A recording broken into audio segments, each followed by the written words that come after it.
It's a mid-January night here at the Harbour Mini Stadium as we're getting ready for Red Stripe Football Mondays close to the harbour on the south coast of Jamaica, and it's the home team Harbourview looking to continue their good form from last week when they upset Mount Pleasant, and with 7 or 8 days behind us, an opportunity again for Harbourview to get another good result against the odds against the Mount Pleasant team that are number 2 in the league at the moment. Strong performance by Mount Pleasant last week, George, but in the dying moments they lost it. Yeah, there's an old adage that if you work hard you will get results. Mount Pleasant will tell you that that's not true. They worked hard for the bulk of the 90 minutes last week, but at the end they were undone by an inspired piece of play from Oderland Harding, and then an assassin's finish from Norman Campbell, undoing the hard work that Mount Pleasant had done. You can't say Harbourview didn't deserve the 3 points last week. Yes, they really worked hard for it, this Harbourview team. That match entered the 22nd round of the competition, the third and final round, round 23 now of the season off and running. These are the results that we had yesterday. Dunbeholden,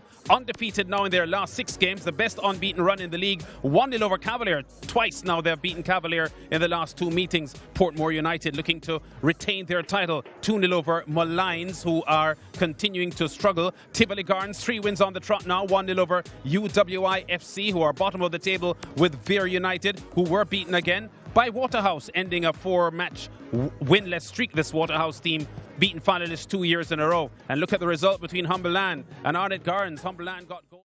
Former Arnett Gardens man.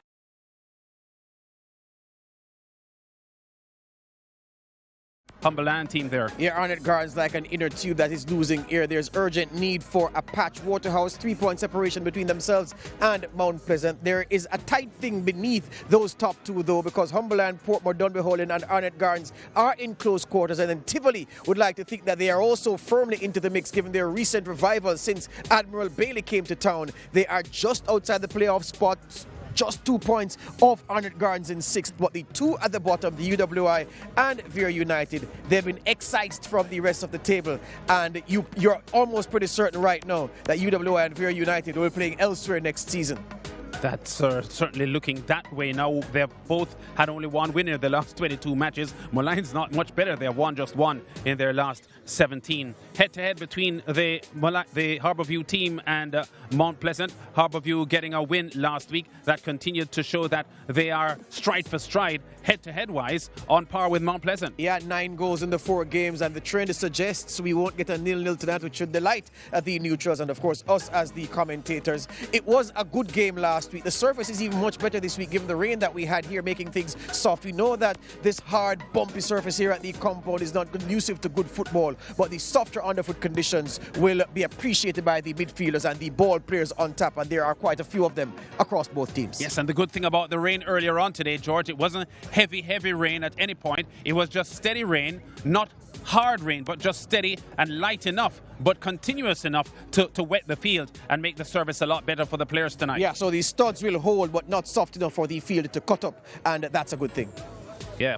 Harbourview coming in here looking, as we said, for back-to-back wins over the Mount Pleasant team, and they did so much right last week based on their work ethic that I don't think there's much they can do differently tonight to get a result. Yeah, the coach indicated that maybe they'll go on the front foot earlier. They were a bit passive in the early stages last week, or maybe they were just pushed back by the hard-running Mount Pleasant early in the contest. But guess what? The incentive for this match is clear. If they win, they'll move further away from the relegation zone, which is what caused the sacking of the previous coach in the first place. Harbourview wants to separate themselves from the relegation trapdoor, because relegation would almost kill this business model that they have of blooding players in this Premier League and sending them overseas for big bucks.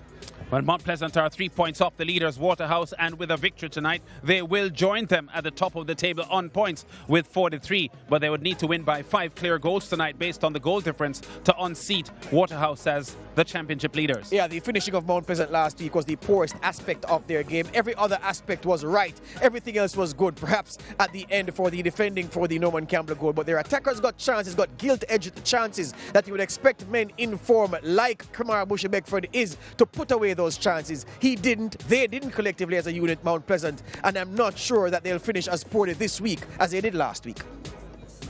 So we're getting ready for game time here tonight with Harbourview looking to put another one on this Mount Pleasant team. As you see, the head-to-head Twice this season these two teams have met, and twice Harbourview have beaten the Mount Pleasant team, even though Mount Pleasant are so far ahead of them in the point standings. Mount Pleasant number 2 in the land at the moment, and Harbourview all the way down at number 9. Sportsmax, the home of champions. On our app, you can watch Red Stripe Premier League football free on a Monday night, only in Jamaica. That's, of course, on the regular channel. You're seeing us all over the Caribbean. The Youth Olympic Games being staged in Lausanne. It's 2020, and the action started over a week ago. And the ice hockey gold medal match will be seen on Wednesday morning, 9 o'clock, 10 o'clock Eastern Caribbean time. Yeah, and more from the Youth Olympics, because the free skiing and the snowboarding men's and women's big air finals are set for Wednesday morning, 11 a.m. if you're in Jamaica. It's high noon if you're outside of Jamaica. Sportsmax and the Sportsmax app of that. And then, of course, they wrap things up with the closing ceremony 2 hours after that last big event, Wednesday 1 p.m., 2 p.m. ECT. Sportsmax and the Sportsmax app, again, have you covered. La Liga lives on Sportsmax and Sportsmax 2, and huge tussle at the top of the table at the moment between Barcelona and Real Madrid, joint top of the table at the moment based on points, but Barcelona marginally ahead on goal difference. You'll be seeing some of the action in the coming days. Yeah, Valencia beaten 4-1 on the weekend. They'll have the motivation to get a good result. Barcelona come visiting live Saturday 10 a.m., 11 a.m. ECT, of course, Sportsmax 2. And Real Madrid play on Sunday. Valladolid, the team part owned by the Brazilian Ronaldo, Sunday 3 p.m., 4 p.m. ECT. The action again on Sportsmax 2. We're approximately 20 minutes away to match time here, and the Harbourview team, they're going through their warming up drills, and they're at home in front of their home fans tonight, getting ready to give their fans what they hope will be another winning outing against Mount Pleasant team that has a Malines player, Jeremy Nelson, in from the January transfer. And we'll see him tonight because he is on the starting roster. We'll be back with more on the build-up after the break.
It's not too hot night here at the Harbourview Mini Stadium, 26 degrees Celsius. There was some rain earlier on. Slight chance of rain tonight. Not all that humid, and I guess the Christmas breeze is still with us, George, because we're feeling a steady cool breeze coming from the sea. Yeah, thankfully so. The temperature gauge shows 26 degrees Celsius, roundabout right. I'm suggesting the humidity may not be as high as 67%, and the wind reading 18 kilometers per hour, roundabout right as well. Harbourview, the home team, They were 9th last season and looking to significantly improve on that this season, although that's the position they're occupying the table at the moment. 4-time champions, 2000, 07, 2010 and 2013 as well. And with a victory tonight, they will displace Cavalier in the number 8 spot and move closer to a playoff position. Yeah, this year will equal the longest time they've gone between titles since they first won the title in the year 2000. Harbourview will not win the Premier League this season, I don't think.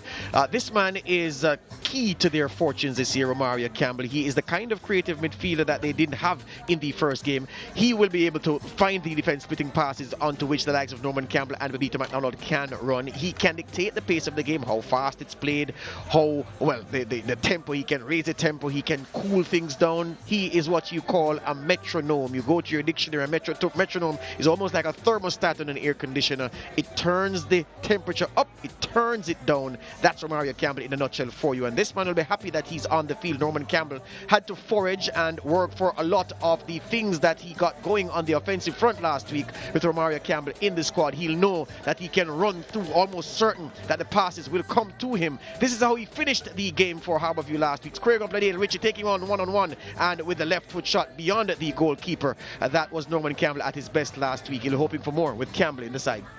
And Ludlow Bernard now in charge of this Harbourview team, looking for results.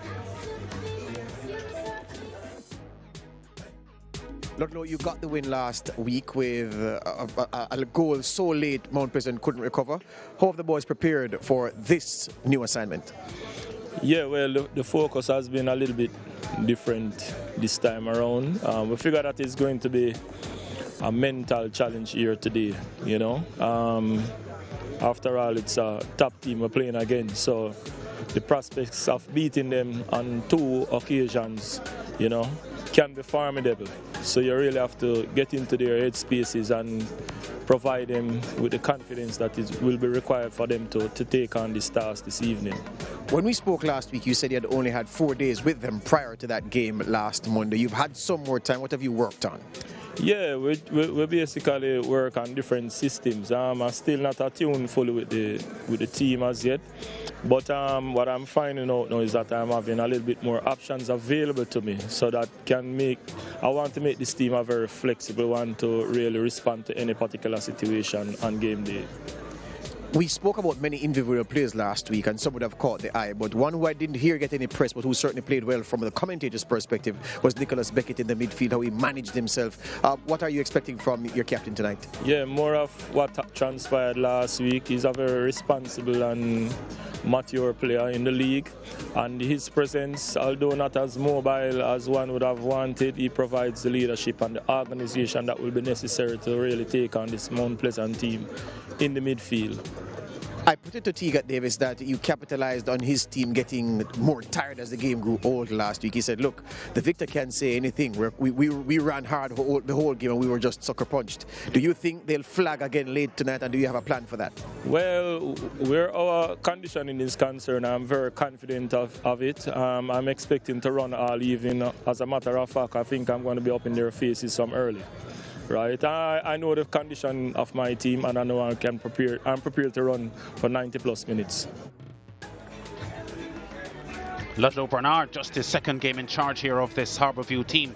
Mount Pleasant, a little bit more steady than the Harbourview team all season based on their results. Significant that this team is only in its second year of Premier League football, and they're so solid, they're challenging for the title, as they did last year. Absolutely so. Bushy Beckford, he missed their best chances last week, will want to have a better showing tonight. His overall play last Monday was good, Kamara Beckford, but he missed some chances that you wouldn't expect an 11-goal man to actually miss. This was a tremendous strike he scored against Portmore United at Arnett Gardens. And yeah, Kamara Bushy Beckford, deadly off the left foot, not so strong on the right. A good dribbler as well, and he's rediscovered the Waterhouse form, which is what, of course, made Mount Pleasant buy him in the first place. This young man is highly thought of at home down there in St. Anne. The Mount Pleasant fans really think highly of Daniel Green. I am yet to see Daniel Green do well in a TV commentary game. This is a pass to him by Kamara Beckford. I said Portmore United earlier. It was actually UWI at Arnett Gardens, and he beat Amal Knight there with the tidy finish. but I've not seen enough from Daniel Green to support how the fans feel about him. But there is a good player in here somewhere. He's quick, he's aggressive, but he just doesn't always put it together. And let's see if the coach Paul Teagat Davis, speaking with George Davis earlier on tonight, feels he can go into this one and reverse the result they had last week. Teagat, you didn't get the result you wanted last week. Perhaps you didn't get the result that you felt your performance dictated. What adjustments have you made for tonight's game? It's the same football we're going to play tonight, you know. And that we're going to be more cautious and monitor the time more properly tonight, you know.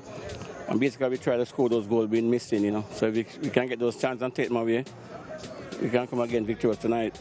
On the point of the goal scoring, you missed some very good chances in the run of play before you were sucker punched at the end. Did you have words with your attackers, or did you just do extra drills? I just work, you know. You don't curse them and put them down, you know, because that's football, you know. We just work. So hopefully tonight we can get some goals. Your defenders at times had problems with the young, very fast, very aggressive Harbourview attackers. Is that something you've spoken to them about, perhaps devised a plan to shackle the likes of Norman Campbell tonight? No, you know, they weren't giving us no problem. They weren't getting behind us, you know. Just that one mistake we make, you know. Yes, good player, strong, fancy and thing, but I think we continue, you know, for what, 89 minutes or 90 minutes and we just lapse. And when you give good players like that a chance like that, he's going to take it just like myself, you know. Absolutely. The Harbourview coach, Ludlow Bernard, made an observation. He said, look, he felt that as the game grew longer, your team got more tired, which is why he made offensive changes late in the game. Do you agree with the analysis from your opposing number that your team ran out of steam late in the contest last week? You know, when you win, you can't say anything, you know, so let it rest like that. Yeah. You don't think your team has a stamina issue? No, you know, that's right. That's where we just laps. We should have monitored that 3 minutes. Instead, the guys went for the kill, so to speak, you know, and we got caught. Mount Pleasant, their motto, one love, one aim, one destiny, which tonight is to defeat Harbourview for the first time this season, having gone down to the Stars of the East twice already this season, being led by Ladale Ritchie, a former Montego Bay United player. And there's Nicholas Beckett, only his third game for the season, and there's Romario Campbell, missing from the starting roster last week because of injury, fit again and ready to take his starting position in this team. Key player tonight, one suspects he's gonna be. More action coming up on football, on Sportsmax, rather, more football action. Valencia and Barcelona, Sportsmax 2, Saturday 10 a.m. 11 a.m. ECT. And Real Madrid, they play Sunday afternoon against Valladolid, 3 p.m., 4 p.m. ECT, also on Sportsmax 2. And the Winter Olympics climax is this week, Wednesday 9 a.m. Ice hockey gold medal game, that's 10 a.m. ECT. Sportsmax and the Sportsmax app. Free skiing and snowboarding, both the men and the women will have their big air finals Wednesday 11 a.m. high noon if you're in the Eastern Caribbean. And the closing ceremony comes up at 1 p.m., 2 p.m. ECT on Sportsmax and the Sportsmax app to cap what has been a very good competition. So we're just about 10 minutes away from kickoff here at the Harbourview Mini Stadium, where the four-time champions Harbourview looking to position themselves for a playoff spot as we get into the final phase of the regular season, the third round of competition. 11 matches to go for these two teams here. Harbourview 9th in the table, and Mount Pleasant number 2, taking aim on the leader, Waterhouse. We'll be back with the starting lineups and the kickoff after this.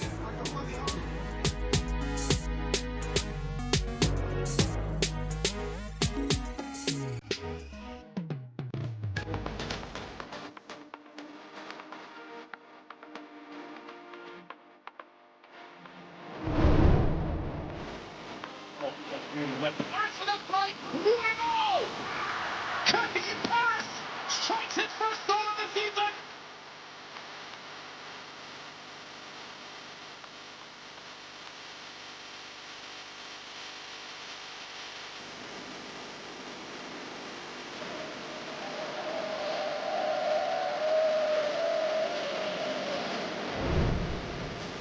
Striking from here. Michael Beach scores a tremendous strike.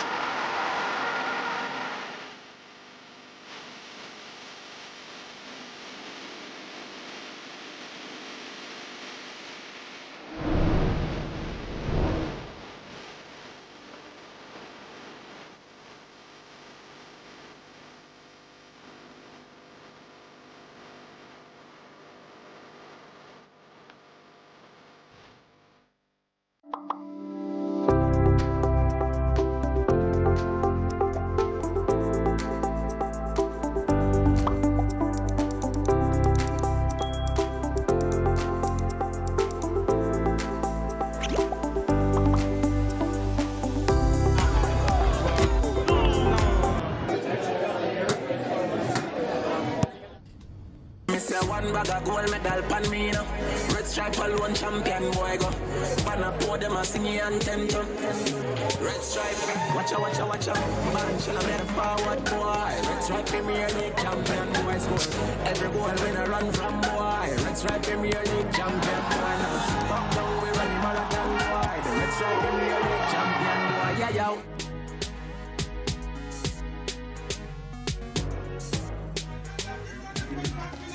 Match day 23 of the Red Stripe Premier League for 2019-2020 ends tonight with Harbourview looking to score back-to-back wins over Mount Pleasant and an opportunity for them to sweep Mount Pleasant for the season, because twice they've met them so far this season, and twice they have defeated this Mount Pleasant team. And Harbourview fans, their appetite whet last week by an improved performance from their team, and to boot a victory over the number 2 team Mount Pleasant would leave them happy. Yeah, Harbourview could take 2 more stars on that club crest, given that they are 4-time champions.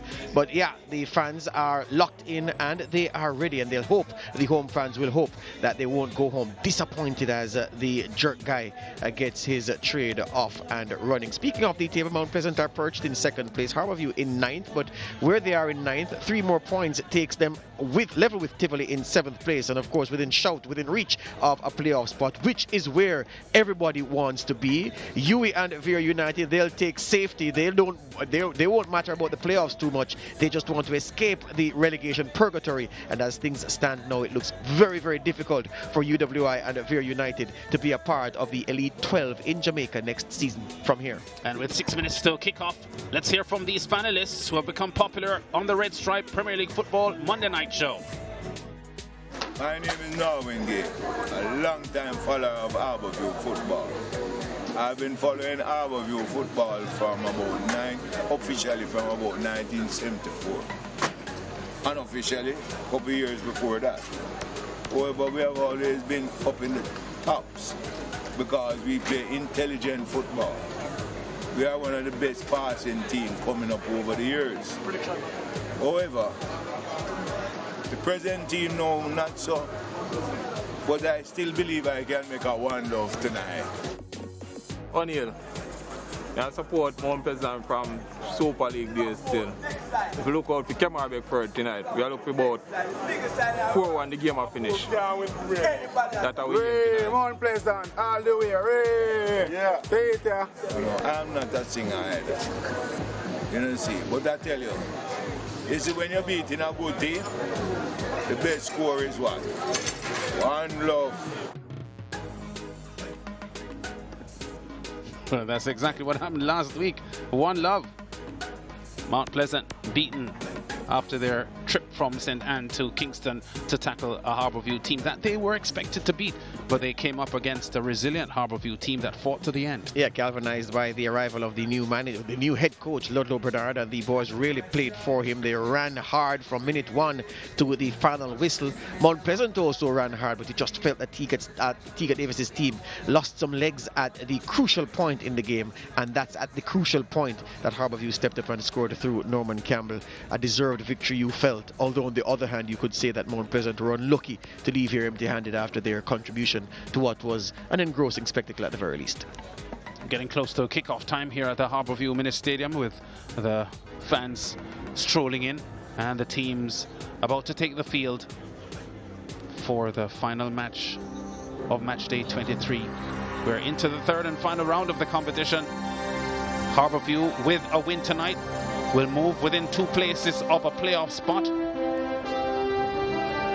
Mount Pleasant, if they win tonight, will join Waterhouse at the top of the table on 43 points, but they'll have to win by more than 4 clear goals to unseat Waterhouse as championship leaders because of the small matter of goal difference. But comparatively speaking, Mount Pleasant would have to enter this match again as the favourites, as they were last week. But as we saw, this Harbourview team is not a team to be taken lightly, and their home fans have been buoyed by the recent successes they've had. and the new coach Ludlow Bernard set to get some good results from this team. Two things can happen. Either Harbourview would have been, as you say, buoyed by the 1-0 victory last week to say, well, this Mount Pleasant team, they are no great shakes. We softened them up last week. We can do it once again, and we're going to come and repeat the trick. Or they can be satisfied. They can rest on the laurels from last week to say, well, the head coach came, he was new, we gave him something, and yeah, we just need to turn up, and the result will come once again. Either line of thought is potentially dangerous. Alan Skilcole, one of the most outstanding footballers Jamaica has ever produced. In fact, in some people's eyes, unquestionably the most gifted player ever to come out of these shores. And he's one of the spectators tonight. Red Stripe Football Mondays. Harbourview at home to Mount Pleasant. 12 wins already this season, this Mount Pleasant team. No team has scored more wins than they have so far this season. Waterhouse also have 12 wins under their belt. Mount Pleasant only in their second season of the Red Stripe Premier League. They were beaten semi-finalists last year by the eventual champions Portmore, and what a start they've had to their campaign as top flight footballers in the country. I'd say for 80 minutes last week, Mount Pleasant did everything tactically that they want to neutralize the whatever attacking thrust that Harbourview had, relegated them to long shots from outside the penalty box, and they created the openings for themselves which the strikers didn't take, and then it was more than tactics, because late in the game when the fatigue told, it was Harbourview work running stronger at the finish, and that's how they came up with the one goal which was proved decisive.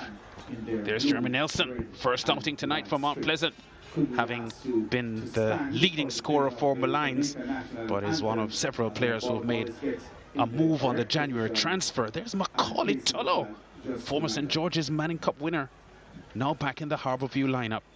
Here's a national.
Thank you.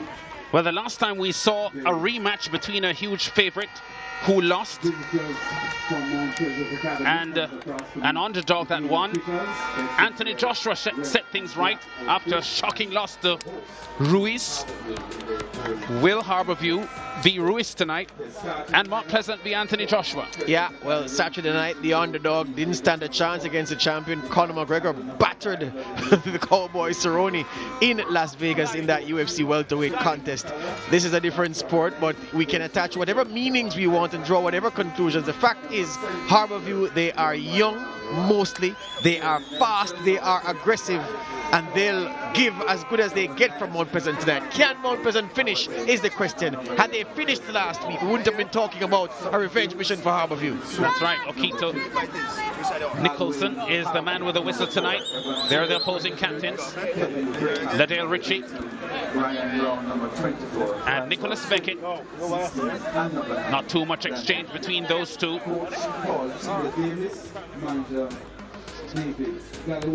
Ladale Ritchie chooses to stay on the same side that they started last week. And there's the Harbourview with their group pick.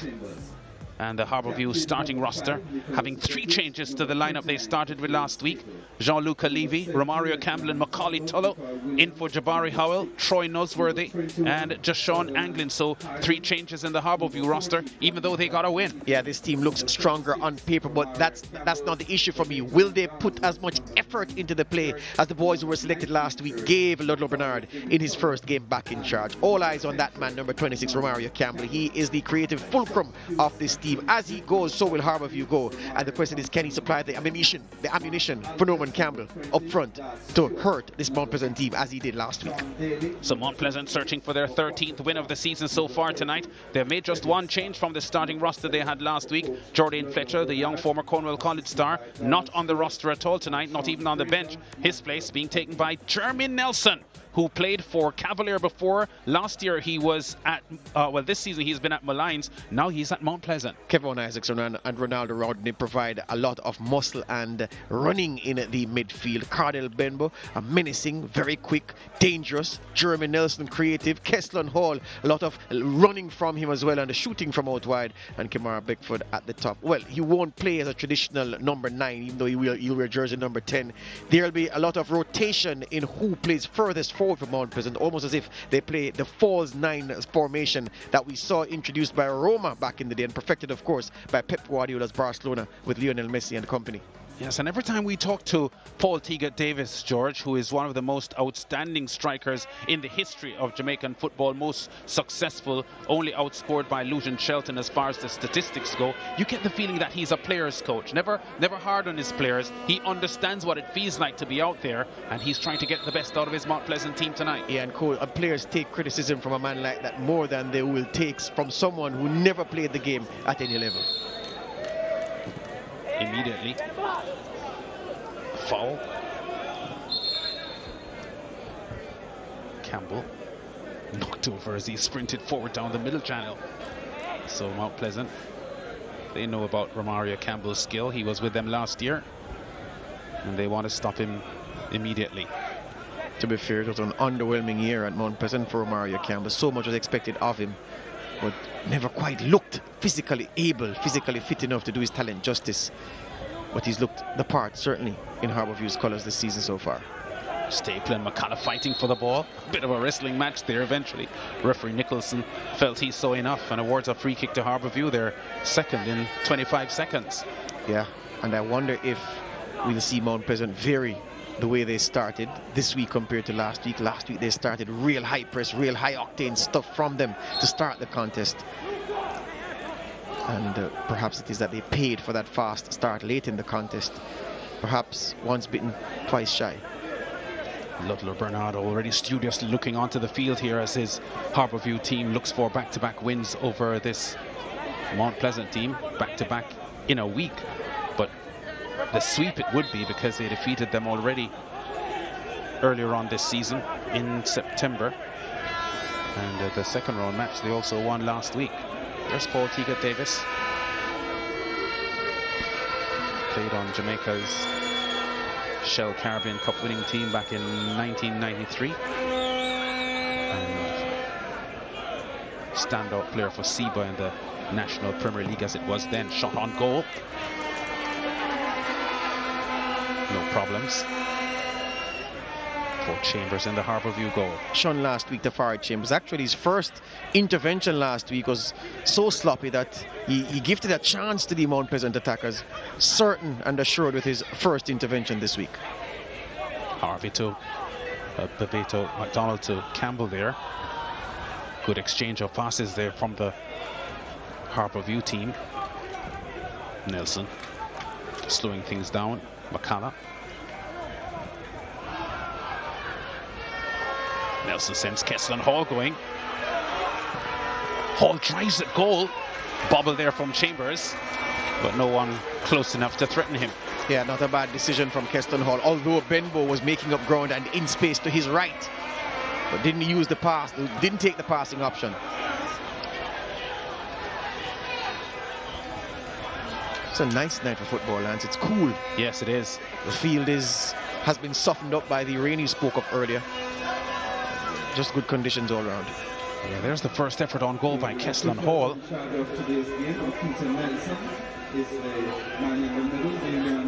Chambers not holding cleanly, but he wasn't really threatened. Decoy Williams with a big clearance downfield. Dale Ritchie thinks the ball has enough pace to go harmlessly behind, and it does. There's big Macaulay Tulloh, who makes his return to Red Stripe Premier League football. Scored 3 goals for Harbourview in the 2015-2016 season, but has been spending some time in El Salvador playing for Isidro Metapan, the 28-year-old. And immediately gets an insert into this Harbourview roster.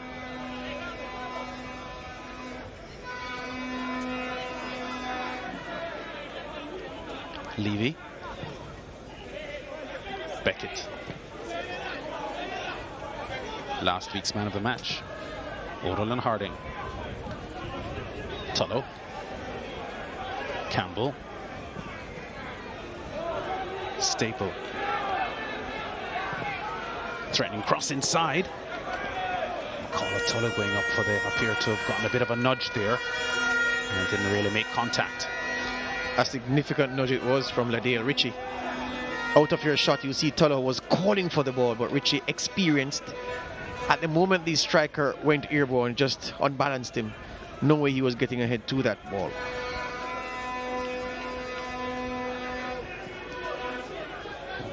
Mario Campbell back at Harbourview after several years.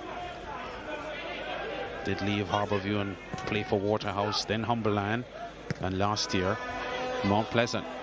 So he's up against his immediate past team tonight. Yeah, I vowed not to talk about him too much anymore, because I keep lamenting what can be, what could have been where Mario Campbell is concerned. Immensely talented. But I was listening to a documentary earlier. They were featuring the outstanding South African cellist Leo Bosch, who said that if you work hard, you can get additional talent. Mario Campbell is an example of a young man who has all the talent in the world, but just never put in the work commensurate with the ability he had to make himself even better.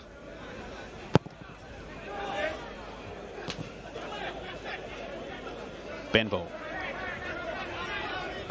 Leng. Benbow very skillful and confident on the ball. Back to his captain, Ritchie. Now Campbell.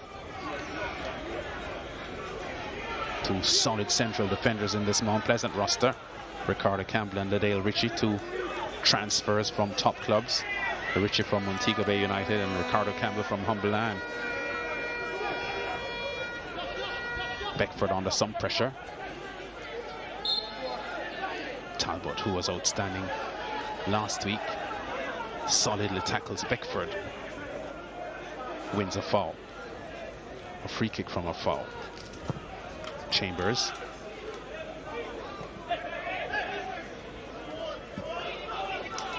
Campbell has some room here on the left. Has so much pace. Good tackle from Leng. Tulloh looking for support. His pass doesn't find the target. Rodney starts the counter-attacking move. McCallano has it. Beckford. Isaacs. Leng.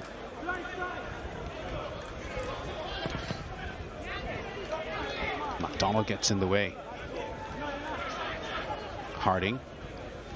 It was his pass last week that set up Norman Campbell's stoppage time goal that sank Mount Pleasant.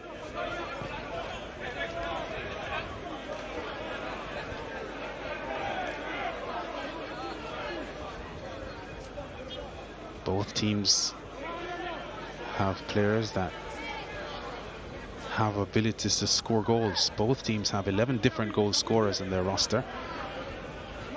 I would have to say, though, that Mount Pleasant have scored far many goals than the Harbourview team, so that statistic for them a lot more pronounced or profound. Beckford from the left drives at goal. The sloppy goalkeeping onto the crossbar almost. Oh, the rebound. This is a mix-up in front of the goal eventually. Harbourview's defenders get the ball away. Wow, that was like some ball stop. Absolutely so. And 2 men down hurt. 1 man for Harbourview, who's now back up. And Jeremy Nelson, the new boy from Mount Pleasant, down. But how did Mount Pleasant not score? A combination of heroic defending and luck. This is the first chance. Excellent touch by Jeremy Nelson. Cameron Beckford bursts into the box outside of the right boot, not fielded cleanly by the goalkeeper. Other than Harding, the first hero, goalkeeper tips it onto his crossbar. Benbo's shot is blocked by a man, and then the follow-up efforts, all finding a yellow shirt. That's Decoy Williams on the line. 3 different Harbourview defenders in on the chase, and then Talbot gets a kick from his own teammate Lance, scrambling the last effort away. You'll see him here on the ground and gets kicked for his troubles by his captain. And oh, that was lucky for Harbourview. Well, I think that was a summary of what we saw last week, whereas Mount Pleasant were pressing on goal and Harbourview were diligent in defence. That happened for long periods in the game last week, and that in a nutshell summed up the overall picture of last week's game. What will happen tonight, we're yet to know, because we're still just 10 minutes in. The Harbourview right back Stapler undone by the combination play between Jeremy Nelson and Kamara Beckford just now. Beckford's early shot not fielded cleanly by Tafari Chambers, which is what led to the problems for Harbourview. The young goalkeeper needs to be sharper. Yeah, these two had a coming together earlier. Richie felt he was slapped in the face by Tolo and didn't get a call. And the referee just resolving that particular spat. And now he's going to carry on with the game. I must tell you, Lance, that there's an area in the centre circle roundabout where the half line is that's wet. The players are slipping and sliding right there.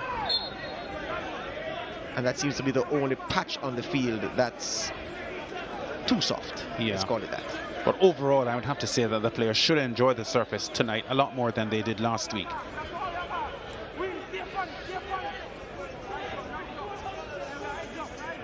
There's Chambers, the 19-year-old Harbourview goalkeeper. Well, he's forced to punch this one over. He looked relaxed enough, but in the end, it looked urgent. Yeah, it was a missed kick from Latroy Leng.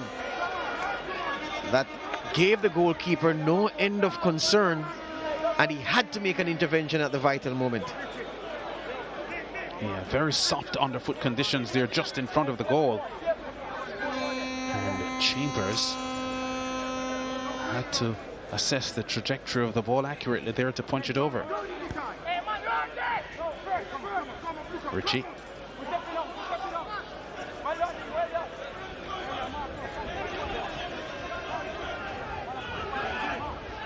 Decoy Williams stopping him as the 2 big men clashed.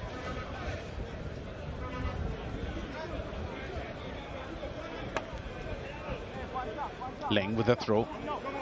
Kesslin Hall thought had the first bite at the cherry in that melee in front of goal just now, but he arrived late and didn't really get contact on the ball. But he was the first person presenting himself with the opportunity. Yep.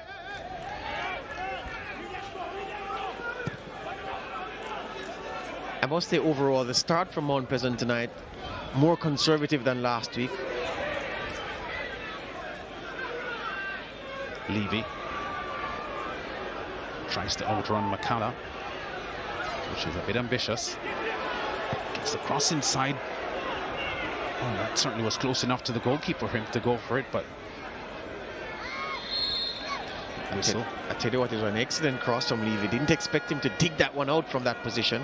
With a turn of pace, you look at him and you know he's not quick, but a turn of pace just to get away from the defender down that far side. And the cross felt could have been handled better, but Mount Pleasant escaped. A very intelligent player, Jean. Yes. Luca Levy has good vision and precise passing skills. Made a huge impact when he came on last week as a substitute. Romario Campbell. That's Romario to Norman. Now Levy has it. I just love how Nicholas Beckett just seems to glide through a game. Plays within himself for 90 minutes. Never hurried. Nothing rash when he has the ball. Just seems to have all the time to do what he wants to do. The number 5, the captain for Harbourview. Yeah, veteran in this Harbourview roster. Nicholas Beckett, now 32 years old. trying to find Tullow, but Tullow, I think, wrong-footed there. He was sort of leaning left, and then the pass came right.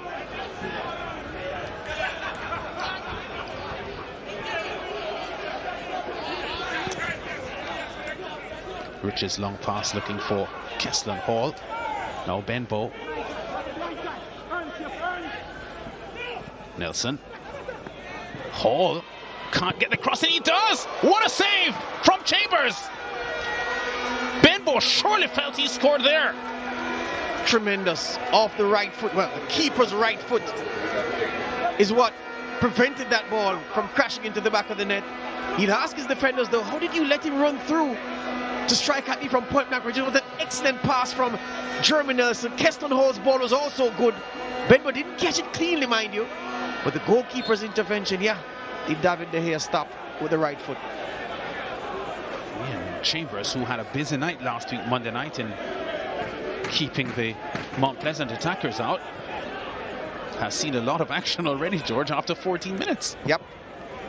Was crucial to the Harbourview win last week, we forget. Was quite good after that early stuttering moment, and he's been busy so far, as you've noted. Romario Campbell. Levy. Ling with a header out, but only as far as to Beckett. Campbell keeps possession. McDonald offside. Yeah. First touch was good though. Yeah, Beckett upset with Campbell, saying that you chose the wrong option, and I believe he did, because initially when he received the ball, Beckett was giving him the option of the 1-2. And he tried to do something far more difficult than the option best suited to him. But yeah, you heard Teagat Davis speak last week about management in the post-match comments, and even here in the pre-match comments, and you can tell that Mount Pleasant want to manage their energy better. So the start isn't as high octane, it's more measured, because they want to have something in the tank late in this contest, because they didn't have enough last week, is the consensus.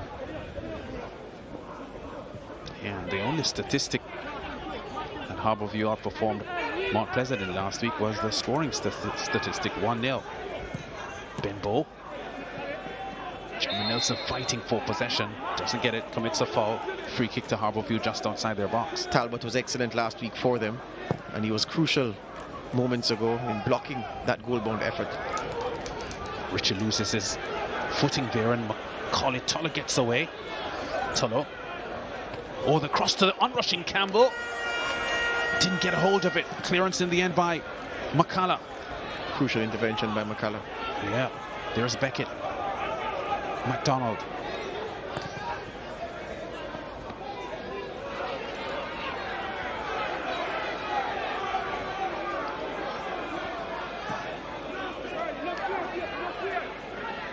Hall.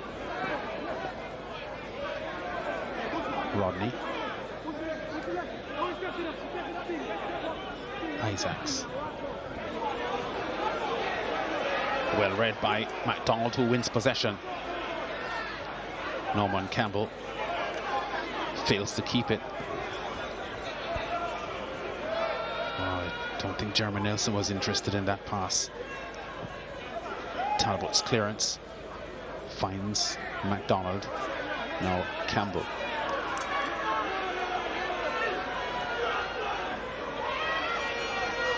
McDonald. Oh, he gives the ball away. Rodney intercepts. Mount Pleasant in transition. Just a little bit too much weight on the pass for Beckford. Levy. Tullow, strong. Wins a free kick after being fouled by this man, Ricardo Campbell. Don't think he was fouled, you know. I think he just lost his footing. But perhaps the referee was saying that the aggression from Campbell in that moment. And I don't see a foul here. I'll see a man who lost his footing. Yeah.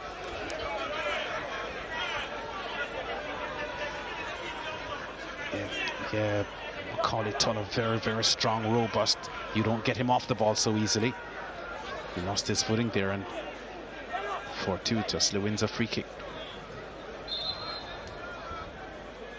Campbell and Beckett, the interested men. 5 yellow shirts of Harbourview across the 18-yard box. Beckett. It's Decoy Williams trying to get the ball inside to one of his front men. Oh, there's Jerome Waite, former Arnett Gardens coach, now assistant coach of the national team. Looking rather fresh-faced, Jerome. A little bit of Benjamin Button. Well, Benjamin Button got, what, younger? Leave his corner. Struck on goal by Romario Campbell. Deflection for a corner. I thought that it is his own player, which is why Latroy Lang allowed the ball to run outside, thinking it was a goal kick. But he got it wrong. Connected well on the ball there, yep. Romario Campbell. Not easy to be efficient with those one-time volley shots. Levy.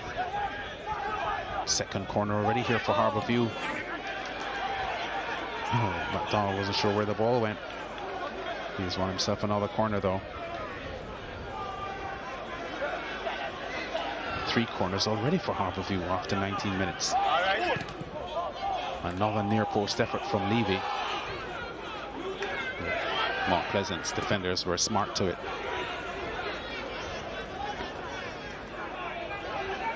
Last week this time it was Mount Pleasant who had won a flurry of corners in the first half, and Harbourview weren't able to force any. Yeah. So the pattern of the game at the moment a lot different from what we saw last week. Rodney. Much more even this week. Yeah. Benbow. Poor pass. He was looking there for Hall but played it much too straight.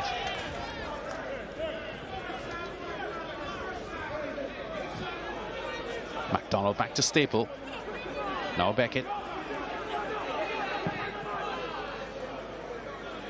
Accurate pass there to Levy, whose first touch is sublime. Oderlin Harding. His cross off the mark. Yeah, some slippery conditions there. Goalkeeper Kadeem Davis as he went for the ball. It's the Cavalier man.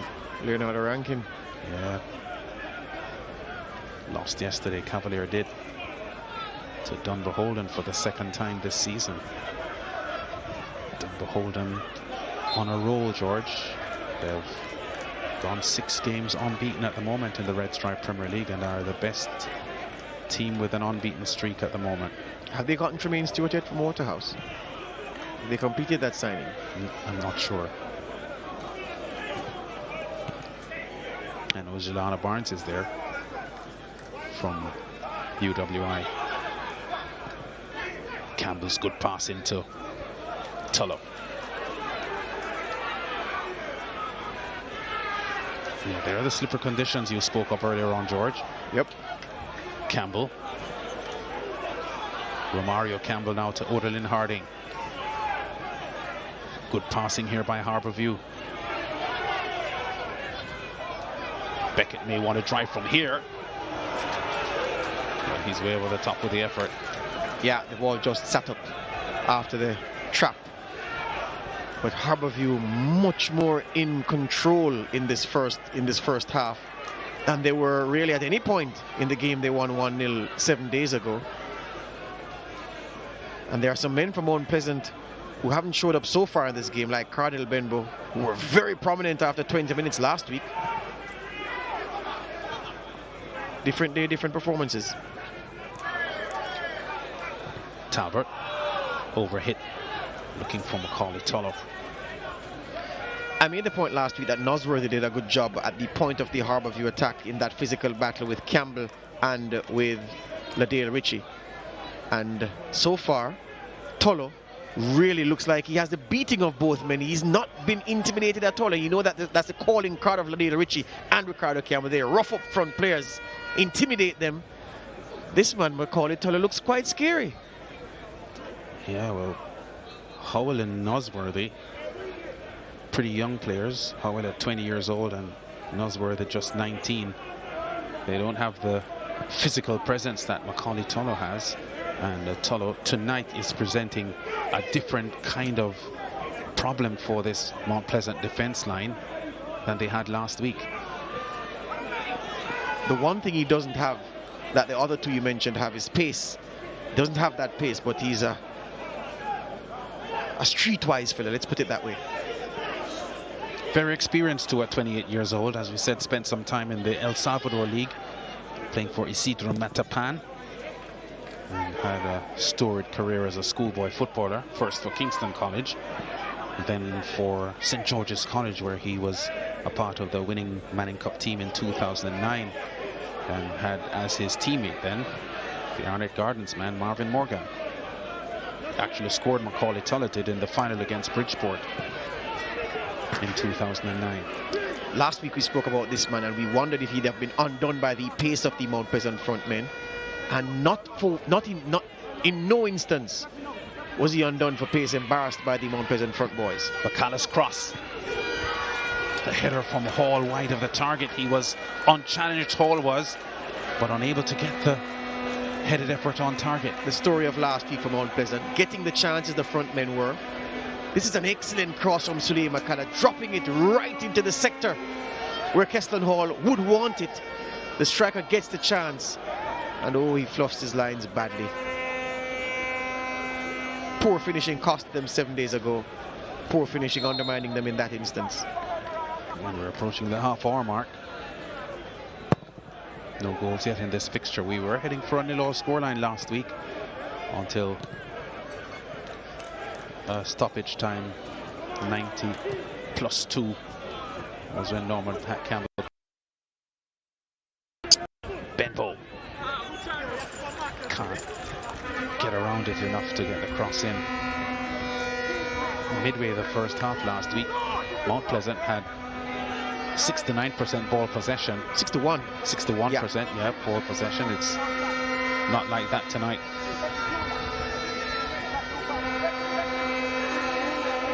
Tafari Chambers, though, already the busier of the two goalkeepers for Harbourview. And the Vuvuzelas for Mount Pleasant, the travelling fans beginning to make noise. Chambers gets a hand. Richie wants to throw. There's the Mount Pleasant bench, their owner, Peter Gould.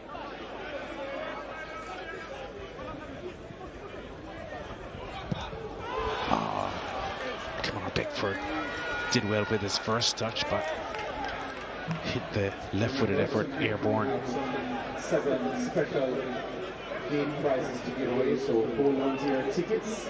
At the halftime, we'll have 7 lucky winners of 6 gift baskets from John Disco, 6 gas vouchers. Neat pass there from MacDonald. Gas station and football.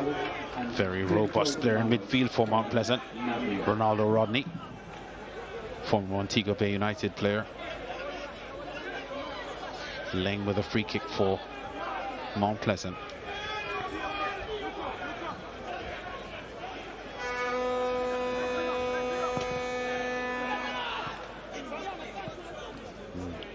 I think that was an attempted chested pass by Rodney to Nelson, but didn't get to him. Yeah, needed more cushion. He's a chest like the former Charlie Smith and Arnett Garden standout Lance Cottrell King. Yeah. They called him Wicked Walk. Yes, sir. Romario Campbell. Levy. When I was a boy, Lance, they said when the ball fell into Cottrell King's chest, it's as if it fell into a bucket of sand. He was quite a player, wasn't he? Harding. Hall chasing. Beckett. Aiming there for Tullow, but doesn't find him. MacDonald. Staple. Wow. Campbell almost made a mess of that, almost gave up a corner.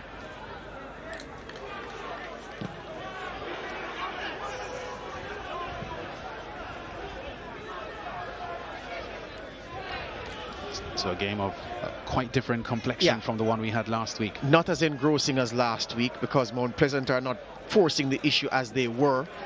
And Harbourview looked dangerous on the break last week, more measured this week. And in the midfield, Harbourview have much more than they brought last week because Romario Campbell is there orchestrating things. Levy is also doing well. He has switched from the right-hand side to the left-hand side, and of course the Mount Pleasant attackers keep interchanging positions. Harbourview on the attack here. Mount Pleasant scrambling the ball away. Benbow in a tussle with Staple. Referee awards a free kick to Mount Pleasant. Yeah, that's a foul. The crowd doesn't agree with that's a foul all day. Staple knew what he was doing. Wrapped up Benbow. Couldn't turn left nor right, and he had possession of the ball. Statistically, no comparison between these two teams based on performance so far this season. And there's the foul on Benbow. McCullough.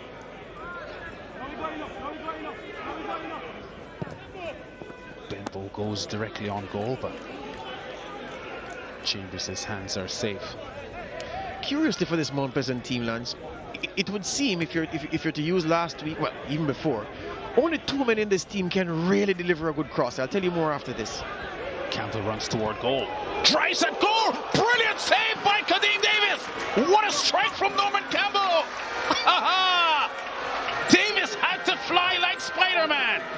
A bit special from the former Jamaica College youngster. Picked up the ball in the midfield. None of the Mount Pleasant defenders came to him. Picked out by his namesake, Romario Campbell. I spoke about the connection between those two. Look at how much time he has and tries his luck, trying to win the lottery. And Kadeem Davis says your ticket doesn't have enough numbers, young man. Best moment of the match so far for either team. Davis again with another punch save. Now Campbell scrambles the ball away. Oh, that's Staple coming from the right fullback position, covering his central defender. There's Donald Stewart on the coaching staff of Harbourview, a standout for Jamaica College in his playing days in the Manning Cup.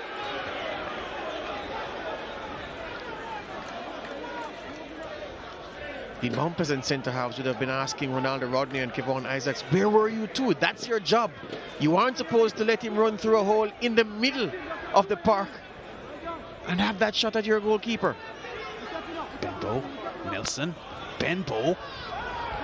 Oh, his first touch let him down there. There were a cluster of Harbourview players around putting pressure on him. Benbow falls Levy. I'm not quite sure. I think Levy bought that, but very clever from Levy. The change of pace again, and just threw himself to the floor when he felt the contact. Nothing much in that, but the referee rather, sympathized with him.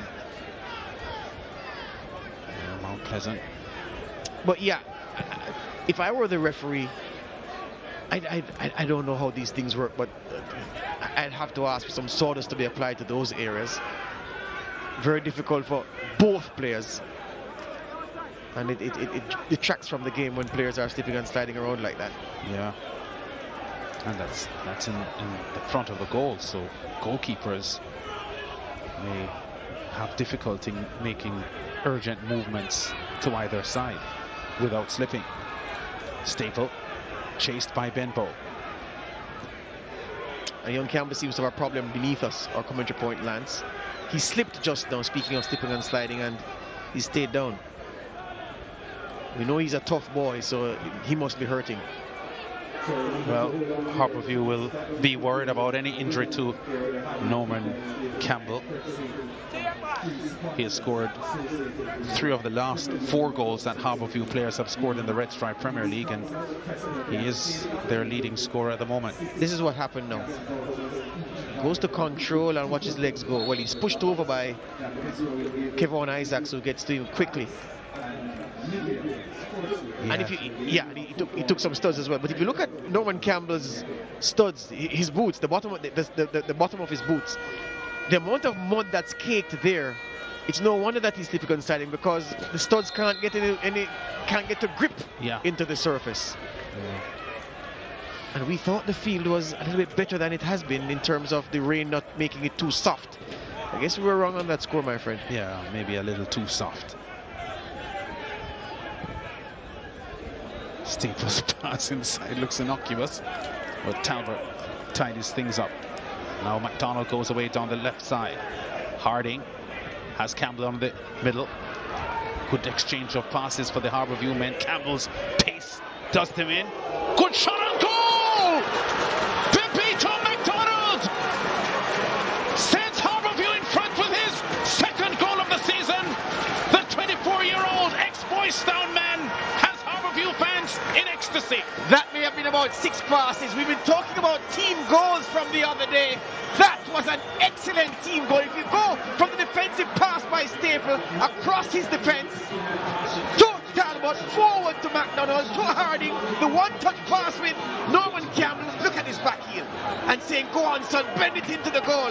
And McDonald obliges. That's a sublime finish from the mate. McDonald has the name of a World Cup winning footballer from 1994 for Brazil, and that finish reminiscent of the outstanding former Brazilian international. Well, a few minutes ago, Kadeem Davis was flying in the air to fend off a Norman Campbell effort, but he can't stop McDonald, and it's Harbourview 1-0 over Mount Pleasant on minute 34. I think we've got a game on our hands because Mount Pleasant will have to become a little bit more urgent now in their play. Yeah, Paul Davis's team will have to turn up the wick on their intensity, so to speak. They've been hit with a right cross, Lance. You know those punches. You're a pugilist. Pugilist fan. I thought you were a pugilist. Not quite. I've never worn a boxing glove competitively in my life, George. What about uncompetitively? I have, yes. There you go. We both have. It was very difficult. We both have. There you go. So this man, Ludlow Bernard, looking to turn Harbourview's season around. A week and a half ago, he replaced Damien Stewart as the head coach of this Harbourview team. Stewart had taken over the job and lost the job after 10 games. With a record of 3 wins, 1 draw and 6 defeats.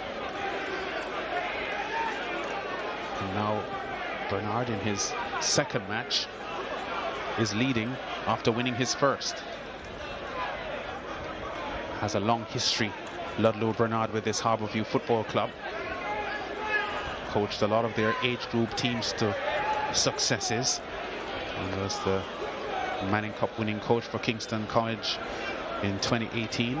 Also won Walker Cup football titles with Wilmers in the past decade.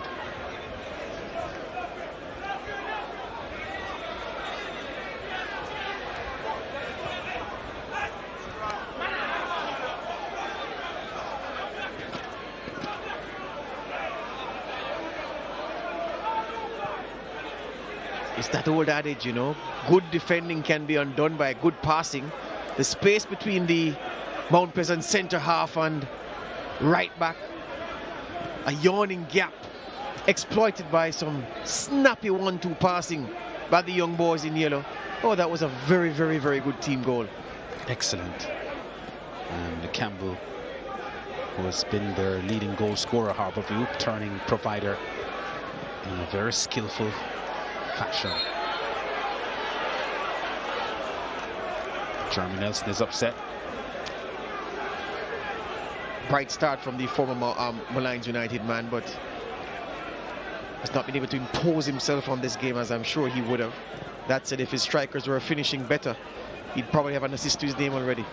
Yeah, clearly has given up on the Malines team, who have won just one of their last 17 matches after winning their first 6 in a row for the season. Yeah, you can't fault him for leaving what looks like a sinking ship.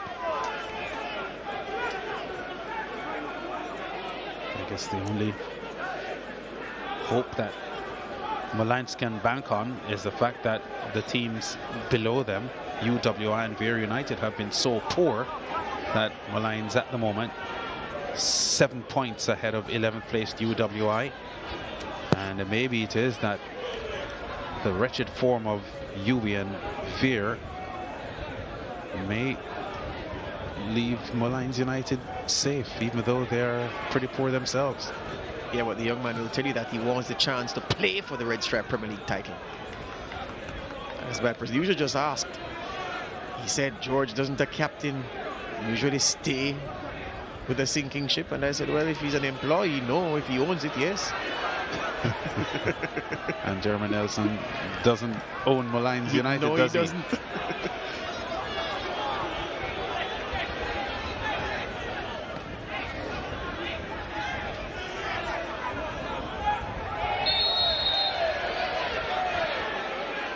Hall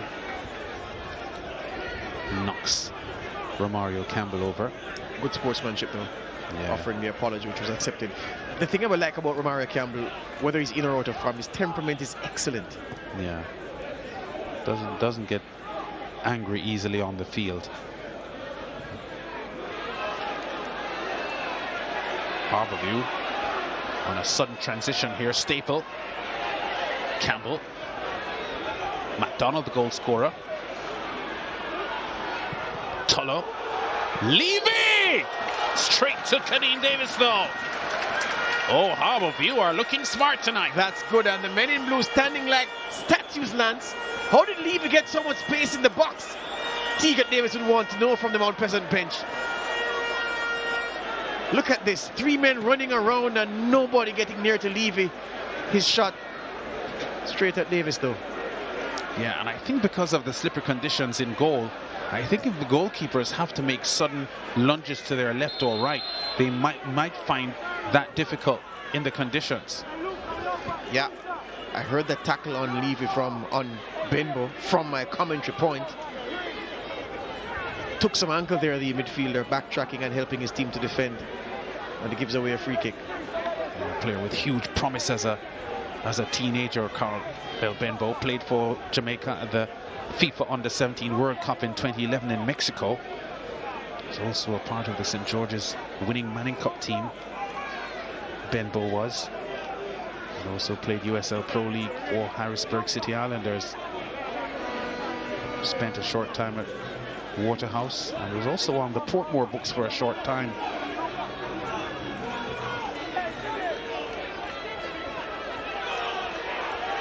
Nelson with a free kick for Mount Pleasant.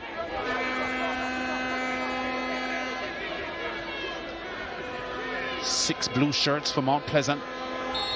Hunting goals in the box. Nelson's free kick. Chambers with a punch out. Yeah, aiming for Beckford at the back stick. Goalkeeper covering it all the way. And there's a man down from Mount Pleasant in the box.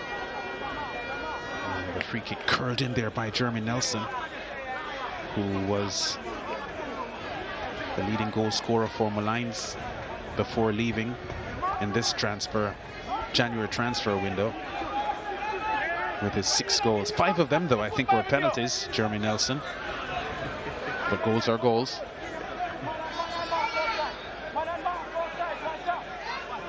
Chambers, vocal in his box. The header, but it's over the top. McCullough headed one last week onto the crossbar, and then complaining there that he was struck as he went up for the ball. Yeah, I think there may be some blood there, because he's showing the referee that there is a laceration there just behind the ear. Yeah. Yeah, that's a painful position, place to be hit. Yeah. Here's what happened.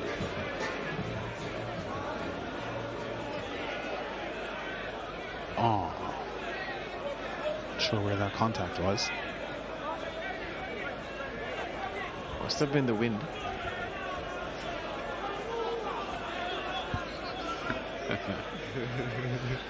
Two and a half minutes to the halftime break, and it's Harbourview, the home team, against the odds.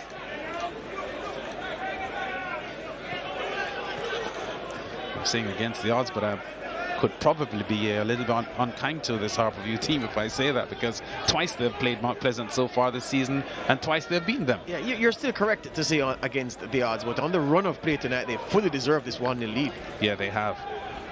Mount Pleasant not looking half as dominant as they did last week.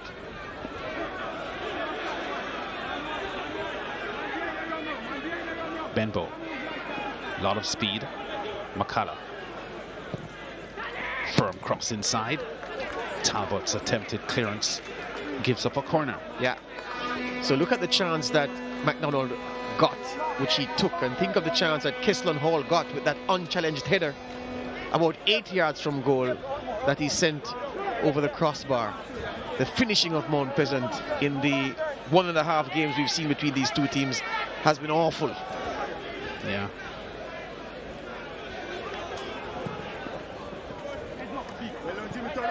And not reflective of what has happened for these two teams in the recent past. Harbourview have scored just 7 goals before tonight in their last 9 games.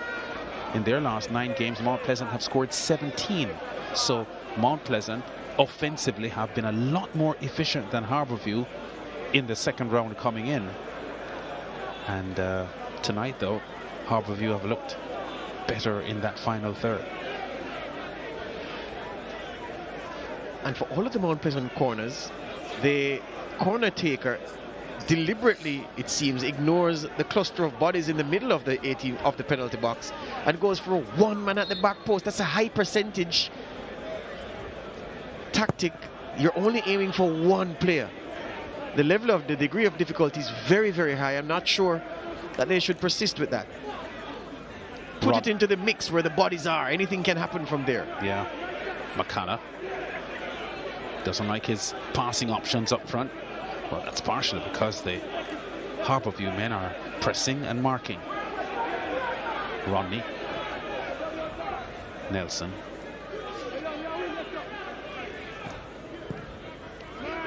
Smart passing here now. Benbow gets going down the left.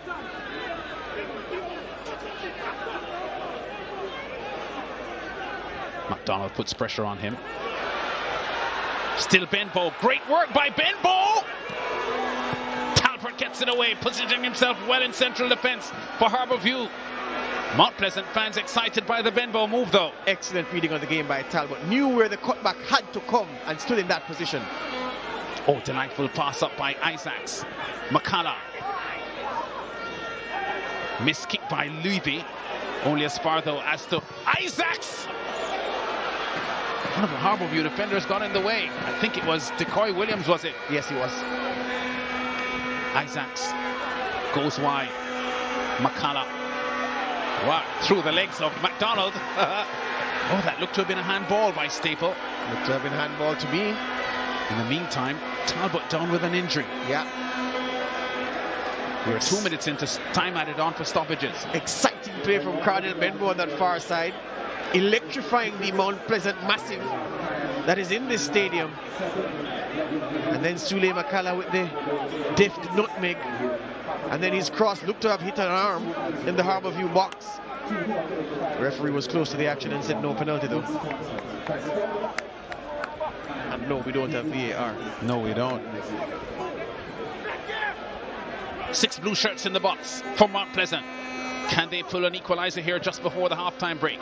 Benbow's corner goes to the far post. The speedy Campbell gets to it. Runs into some trouble. Foul. Free kick to Mount Pleasant. Yeah, Campbell was losing it and then dragged Ladale Ritchie down. I think he should have gotten rid of that ball. He was in a cluster there and hard to get out of. Yeah, that's where experience comes in. A more experienced player would not have done that. Norman Campbell, still only young, learning the game just the same.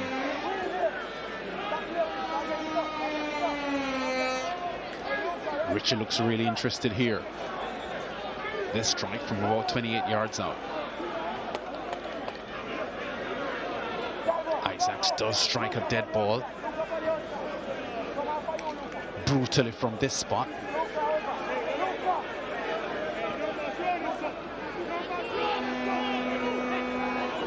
Former Manchester High man has the opportunity.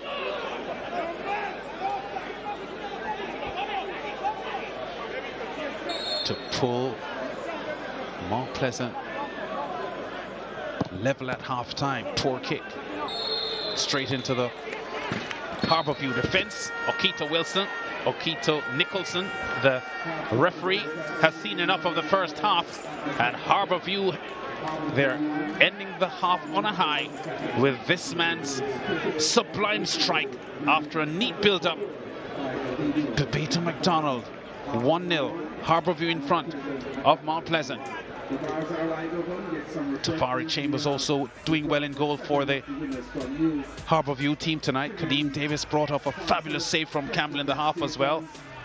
A high energy first half and a good second half in prospect here. Bebeto McDonald's strike midway the first half, or 34 minutes in, has Harbourview leading Mount Pleasant by 1-0. Red Stripe Football Mondays, our first half highlights and halftime show after the break.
Cool night at the Harbourview Mini Stadium, and it's halftime here. Red Stripe Football Mondays, the home team. Harbourview 9th in the Premier League table at the moment.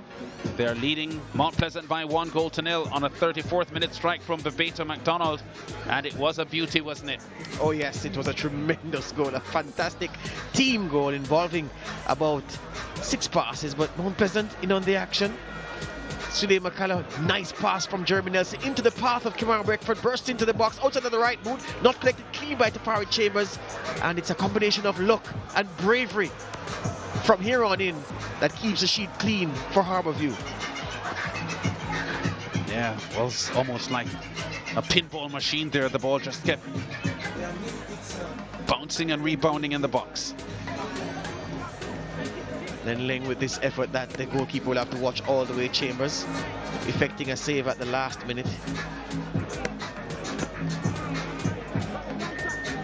Nelson over the top, look at this, Hall into the path of Benbow, his shot not clean, but Tafari Chambers gets a boot to it to keep it away from his goal. A nice link up here among 3 Mount Pleasant players. McCullough again swings across in that Kesslon Hall, unmarked, unchallenged.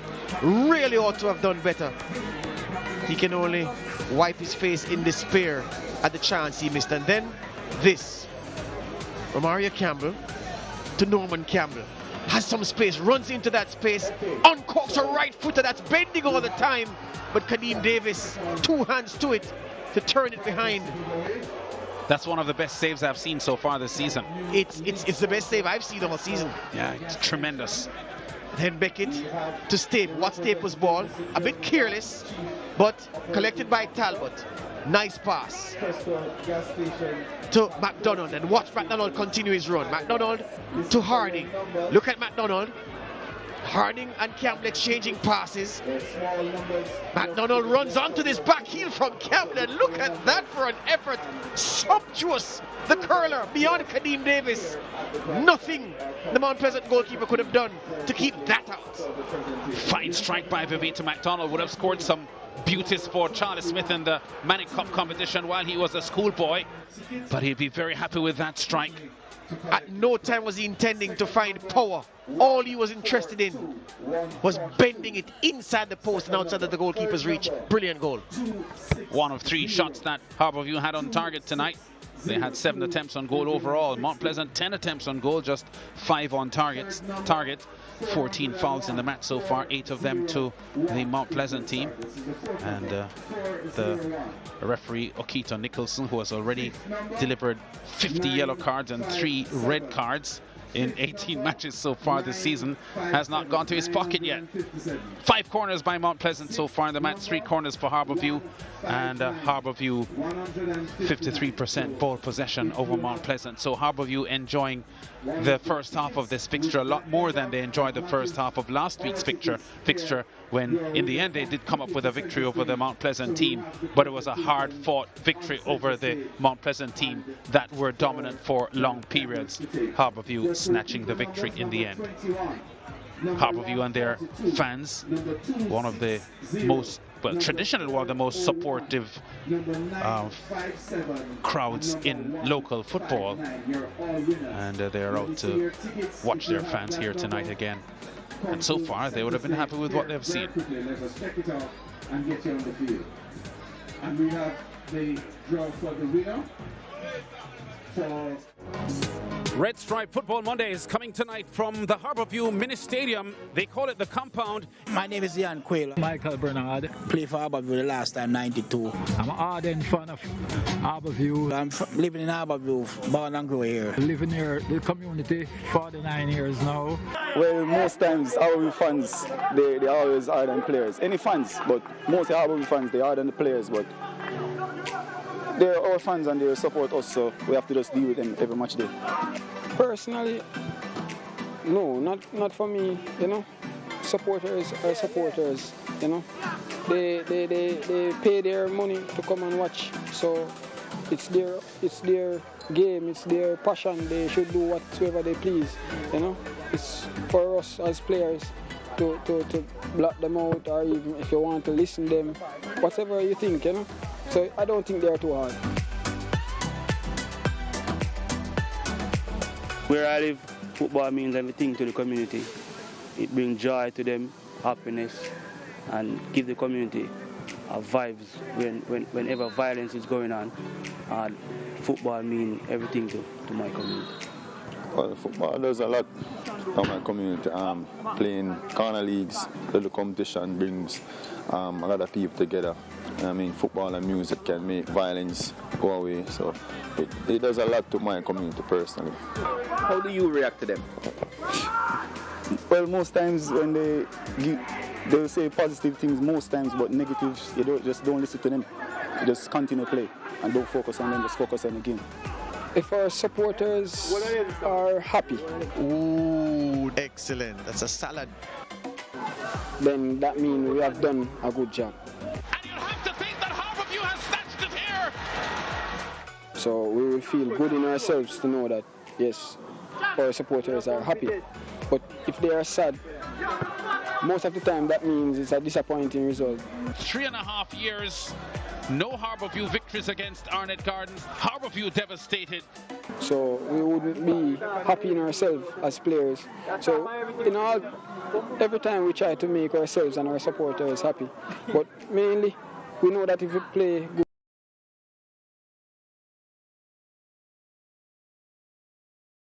football, they will be happy.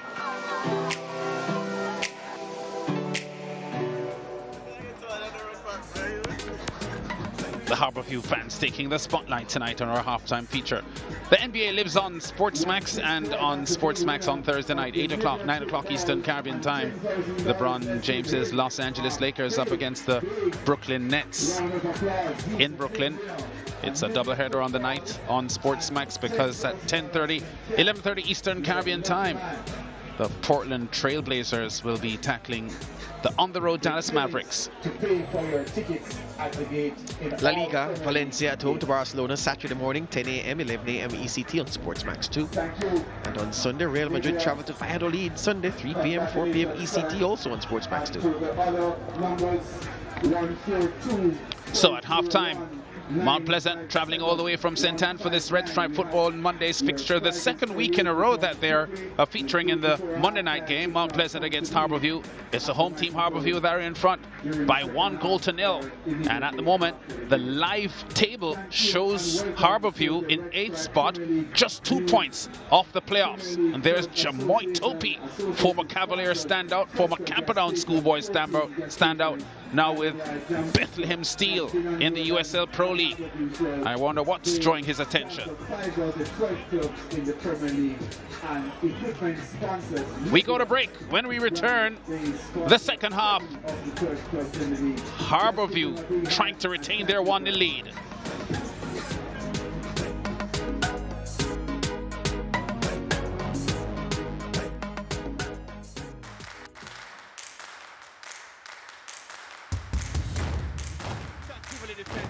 To electrify the crowd. Look at this piece of play. Oops, I'm gone.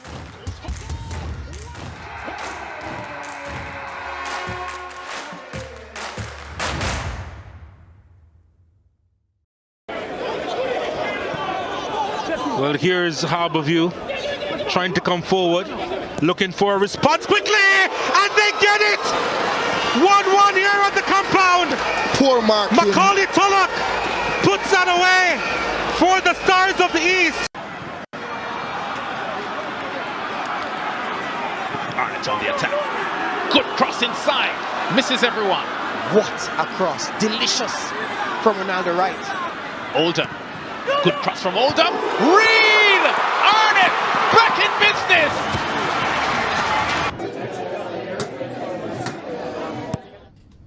Mr. One bag of gold medal pan me now. Red stripe alone champion boy go. Pan a pour them a singing anthem to.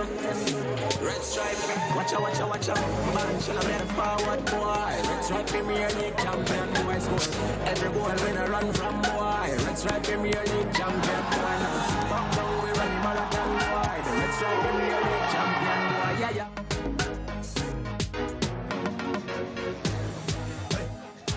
Almost ready for second half action. Harbourview based on this Bebeto McDonald strike. Sublime right-footed curling effort off the inside of the post. And the Harbourview fans are in ecstasy. They lead Mount Pleasant by 1-0. Number 9 in the table against number 2 in the table. And it's the lower place team that at the moment are leading by 1-0. Getting ready for the start of the second half. And it's getting a lot cooler here at the Harbourview Mini Stadium. The temperature's dropping since the start. That's Kimar Taxi Lawrence, former Harbourview player himself, now a standout with the New York Red Bulls in the US Major League Soccer Championship. Yeah, so representatives of Fesco, that's Jeremy Barnes, the Chief Operating Officer, Fesco gas station. They have 14 gas stations island-wide, and they're giving gift vouchers to some lucky patrons. And then Excelsior giving goodie bags to some more patrons. $10,000 cash bag of groceries, balls, and vouchers for, I guess, free gasoline. And who can't use free gasoline these days? So the sponsors treating the fans to some good things tonight. Getting ready for kickoff for second half. Mount Pleasant trailing Harbourview by 1-0. Nicholson getting ready to start, and Harbourview over anxious.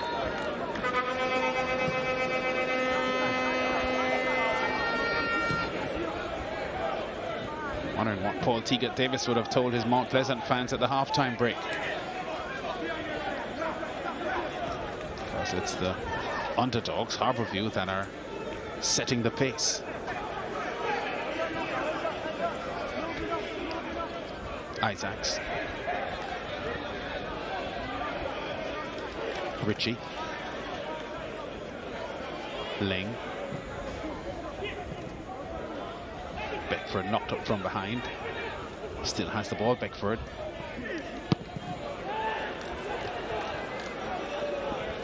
Staple takes no chances, gets rid of the ball. I don't think he got a call from his goalkeeper because that was the keeper's ball.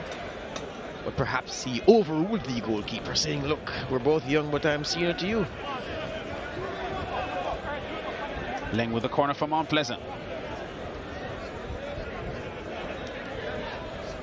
Looking for the equalizer. Benbow!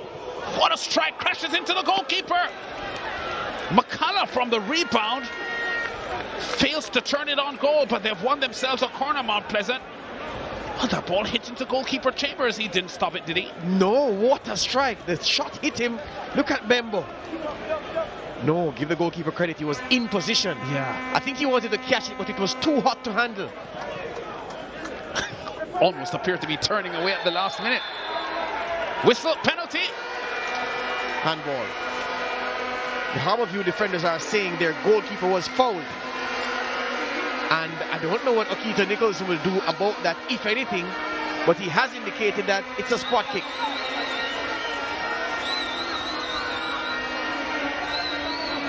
So Chambers is hurt. Teagat Davis now on his feet, the Mount Pleasant coach, because he anticipates an equalizing goal from the spot kick. Let's see what happened here. The Benbow corner. Injured by Ronaldo Rodney, clashing with Rodney and coming out the worst. Let's see if he was fouled. Well, he's on the floor already by the time our shot catches it. Clear handball, no doubt about that. Yeah. Of Tullow. Yeah, Macaulay Tullow handles the ball. But maybe the first shot that we saw on the replay could tell us a little bit more about the contact that fell to Fari Chambers. I think he may have slipped, and in slipping brought down Ronaldo Rodney as well. And Decoy Williams is now having strong words with the assistant on the far side of the field. But I mean, all of that, whatever it is, it's a penalty. The referee is certain and he's unwavering despite the complaints and the protestations of the Harbourview players. Yeah, there's Decoy Williams exchanging some words there with Rolonzo Bennett, the assistant referee. And it's Kimar Beckford that appears to have the job to strike. Already Mount Pleasant's leading goal scorer with 11. His best ever season tally.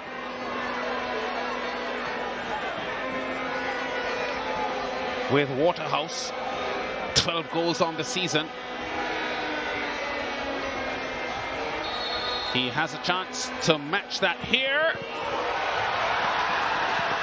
And misses. He can't believe it himself. Oh my goodness. I'm shocked. I'm in shock. What happened just now? Oh my goodness. Not even on the frame. Wow. Oh my. So Harbourview will feel that the right thing has happened here, because they were complaining that their goalkeeper was injured on the play as the penalty was given. There's Nicu Daly as well,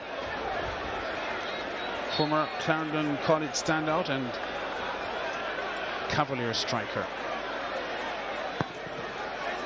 I'm still in shock. Sent the keeper the wrong way, but sent the ball the wrong way as well. Yeah, so Kimar Beckford tends to get his goals in waves, but a match and a half now that he hasn't scored, but has scored 9 goals in the last 9 matches for Mount Pleasant before today. But an opportunity there to make it 10 in 10, and he missed from the penalty spot. Wow. Scored 12 goals in the 2017-2018 season for Waterhouse when they were beaten finalists on penalties by Portmore. And there's Chambers down hurt in the 18-yard box for Harbourview. I think it's the same leg that caused him some complaints before the penalty was taken.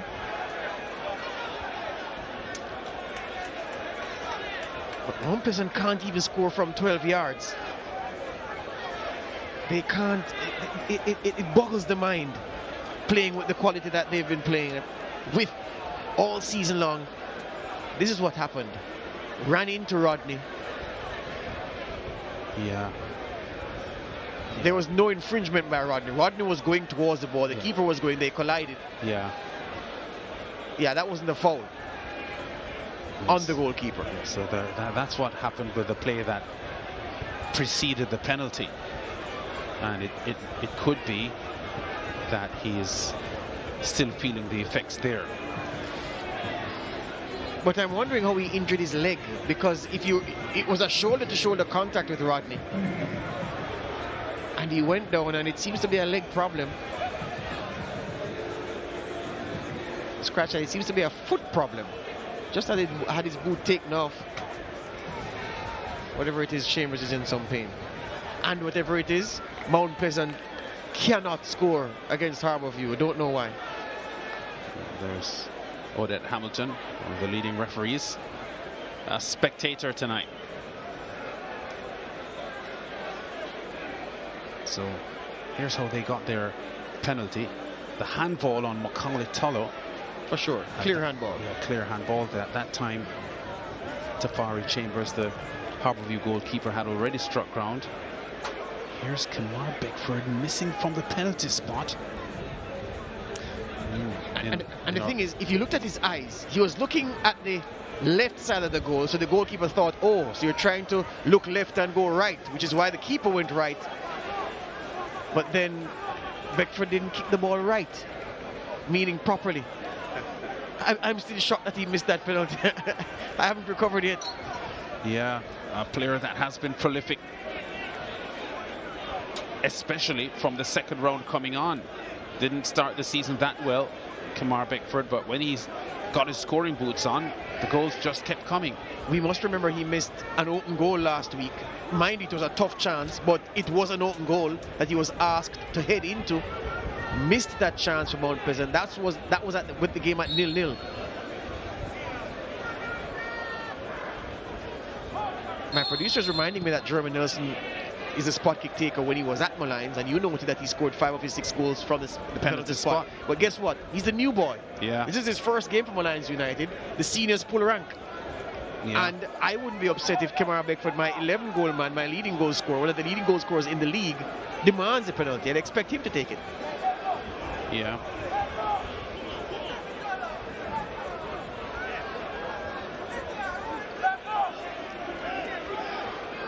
Norman Campbell, free kick for Harbourview. Goes toward the far post. Beckett can't get there in time. Yeah, I think Hall got an inadvertent touch on the ball and gave up a corner. Was that McDonald with an ambitious strike from the tight angle and distance? Yeah, trying to find the top corner. And why not? Still confident from that tremendous goal in the first half. Harbourview bench hopeful of a victory tonight, which would actually be their third in their last 4 matches. Having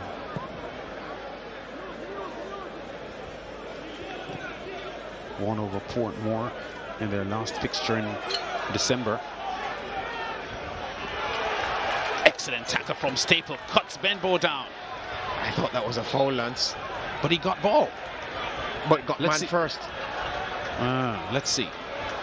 He'd be lucky to escape without a card, but all right, so he's beaten for pace.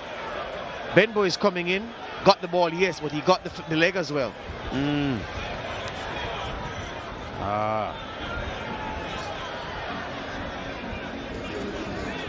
All right, so I'm going to go with you. It's a good tackle. It's unfortunate Benbow got hurt in the process. Yeah, I thought it was a good challenge. Aggressive. I can't say he did anything wrong there. And he was beside. It was not that he was behind fully. He kind of got himself beside the player to make the challenge. Thing is, Benbow was quite intelligent on that play as well, because he beat him for pace and then ran across him, daring him to challenge and say, okay, I'm going into the box. Do you want to risk tackling me and give away a penalty? But Staples' tackle was good. And here's that sublime strike again. The back heel now coming up from Campbell, and McDonald with a right-footed strike.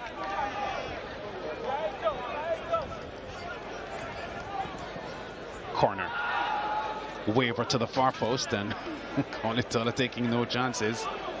The ball was curling behind, but he wasn't sure exactly where he was, so he didn't want any Mount Pleasant players sneaking up behind him and winning the ball. But clearly this is a training ground routine, and it's not worked so far. Every Mount Pleasant corner has been kicked high to one man at the back post. It doesn't make sense. Beckford with a header. Chambers with a take. The first one not kicked to the back post caused the keeper to have to make a save. That's what's needed. Mix it up, mix it up. Yeah, the Mount Pleasant bench now beginning to look agitated, as we're seeing 56 minutes on the clock. And Harbourview holding on resolutely to the advantage McDonald gave them in the 34th minute. Ritchie.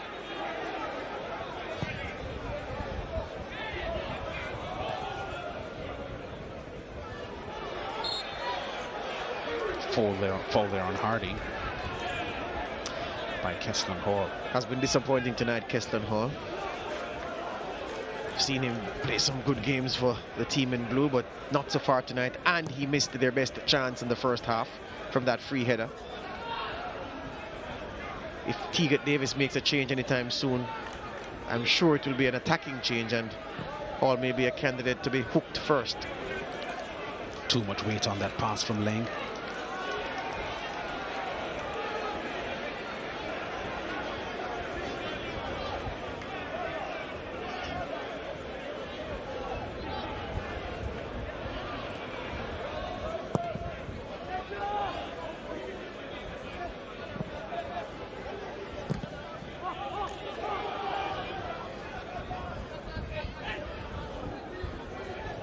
Nelson loses his footing. Decoy Williams wins it.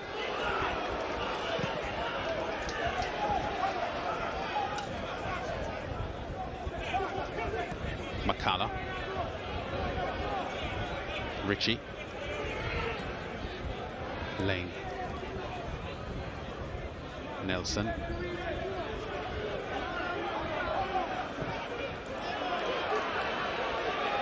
Poor from the Mount Pleasant captain, absolutely poor, no pressure. And trying to force the ball up front, trying to force the pace to the groin of the Mount Pleasant fans.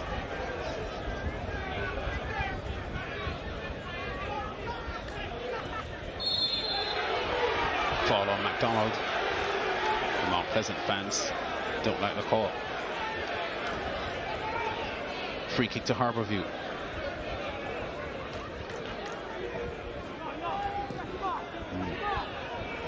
Isaacs coming in strongly there.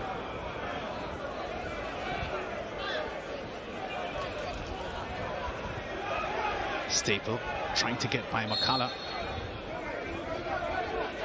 Tough ask.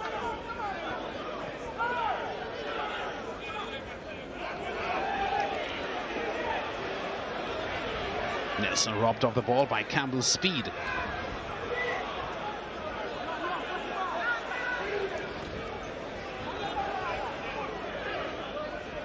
Isaacs. Nelson. Beckford gets to it. No, he doesn't. Levy gets there first. Staples clearance. Blocked. Campbell retrieves. Levy.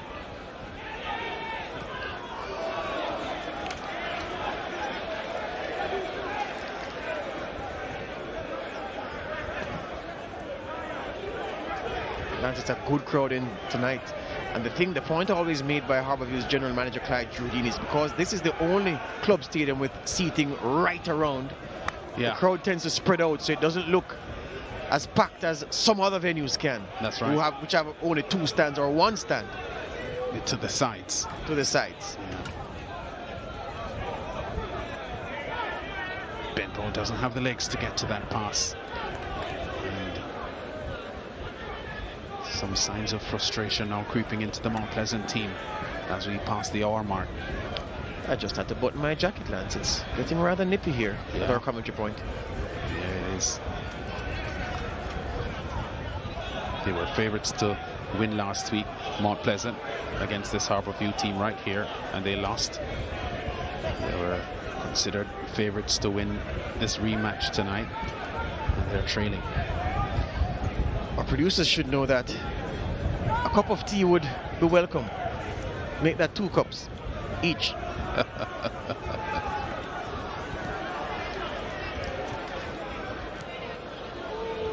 McDonald. Campbell. 2 men who combined for the go-ahead goal. Exchanging passes there. Harding. Great pass inside. Campbell goes up for the header, but doesn't beat the strong tackling Campbell. And excellent cross from Harding. Yeah. Benbow crashed into by Staple. And Benbow thinks that a yellow card should be produced there because of the challenge on him from behind. Benbow under pressure. Isaacs loses the ball. Tullow, still Tullow. Knocked over by Ritchie. 2 big men clash. Free kick to Harbourview. Yeah, change being made by Mount Pleasant. They are going to dispense with the false 9 strategy. They're going to introduce a real number 9. He's wearing number 16 tonight. Francois Swaby, the former Humble Lions striker. And I think it's Kemar Beckford. Yeah, Bushy Beckford's disappointing night and disappointing 2 games against Harbourview comes to an end, Lance, in the 63rd minute. Yeah, a crowd favourite of the Mount Pleasant fans, but he tends to excite them in waves. When he's hot, he's hot. But then he goes through these periods of not scoring. And Francois Swaby takes his place. And some little things can tell you a lot. I'll tell you more soon. Swaby immediately tries to get his first touch on the ball. Chambers way out of his goal area, but he gets rid of the ball well. Lance, just now when Beckford was being substituted, he did not acknowledge Francois Swaby. And I know that a player may be disappointed that the coach has removed him, or maybe disappointed with his own performance. But you acknowledge your teammates. Maybe there's something more to that. Didn't even look in his direction. Walked off close enough and just went straight to the bench. Swaby hasn't had a lot of playing time here, former Humble Lion player. Also played some football in Central America in the past few years, Guatemala and El Salvador. Tullow for Harbourview. Still Tullow. Step overs, but losing it.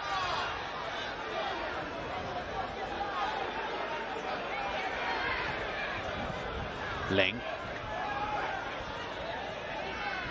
Hall to Nelson to Benbow.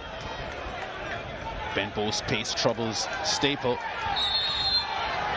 And they clatter into the 24-year-old. Free kick to Mount Pleasant. Nothing malicious there. In economics, you called it the crowding out effect. And the elbow, just catching him, the point of Romario Campbell's elbow. And that must hurt.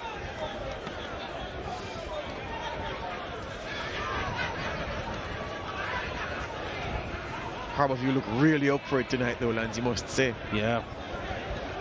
Obviously buoyed by the surprise result they got last week. A result that they worked really hard for.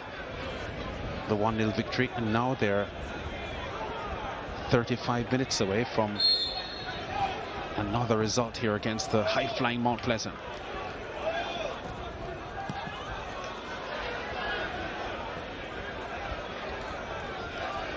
Tullow.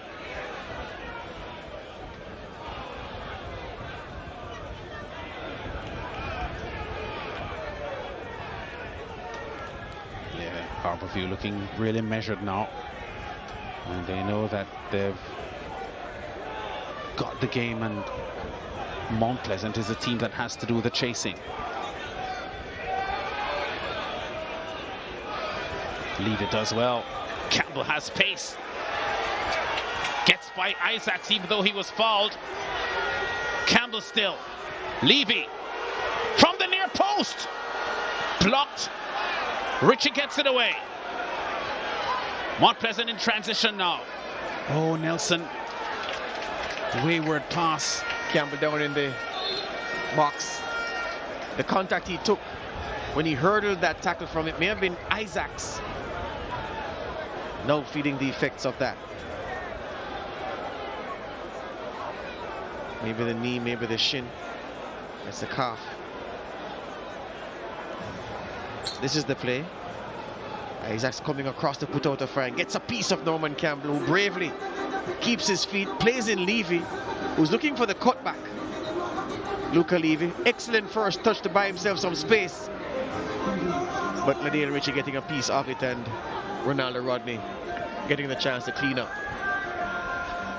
Yeah, the foul there on Campbell, but because he had possession of the ball, the referee allowed the play to go on.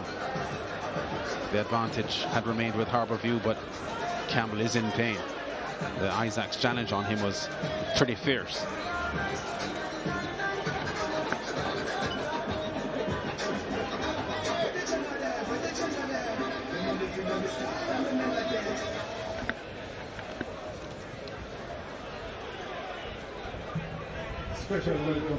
So there's approximately 22 minutes left here.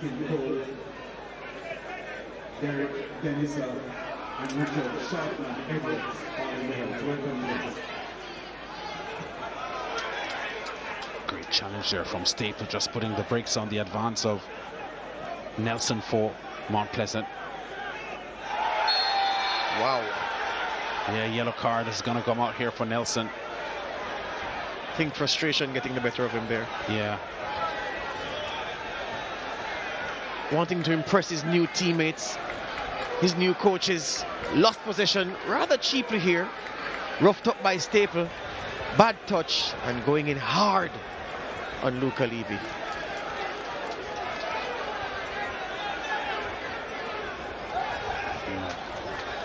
Pretty reckless challenge there. He would not escape a yellow card for that.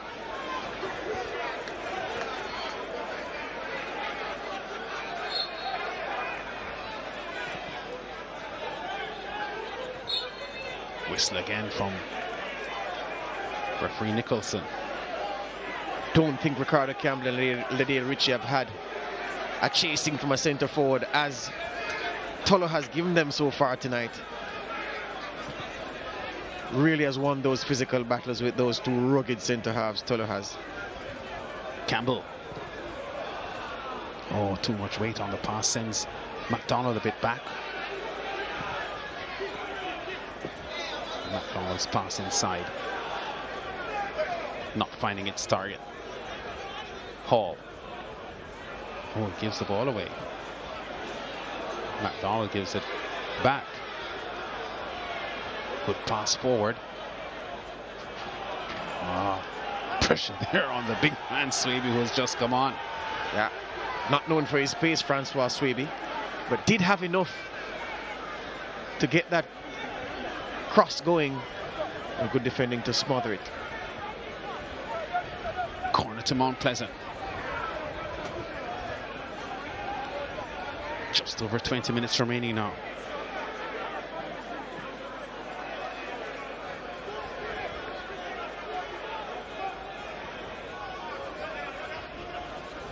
Sling, who will actually strike the corner. I was looking there, I think, for McCalla, didn't find him. Foul on Campbell by, that's Ricardo Campbell by Norman Campbell. Free kick again to Mount Pleasant, and the urgency there from the Mount Pleasant team. They want to get the game restarted quickly because time is running out on them. Conversely, Harbourview are okay with the time ticking away. Excellent work from the young man.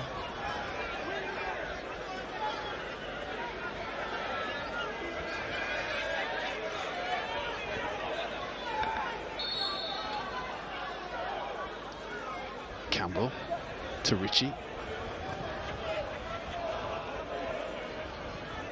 Benbow.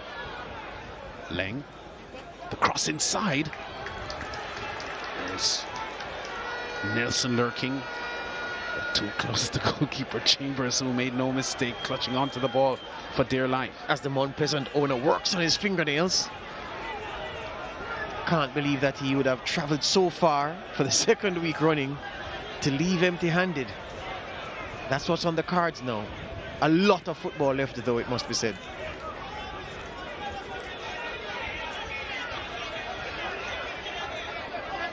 Levy can't get past Nelson. McCullough. Hall gets by Beckett, but is unable to stop Staple. Another change being made by Mount Pleasant. Daniel Green is going to come in. And number 17 is going Ronaldo Rodney. They don't need midfield coverage.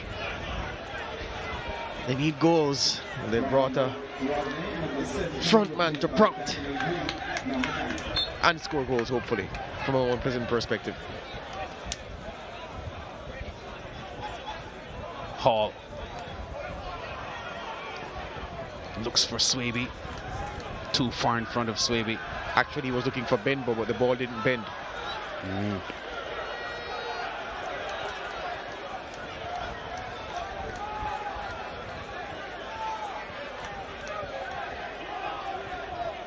So Mount Pleasant going to their bench looking for answers.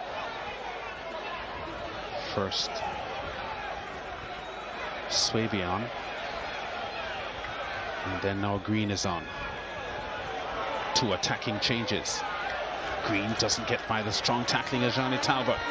Teammates with the Jamaica under-23 Olympic team. Opposite numbers tonight.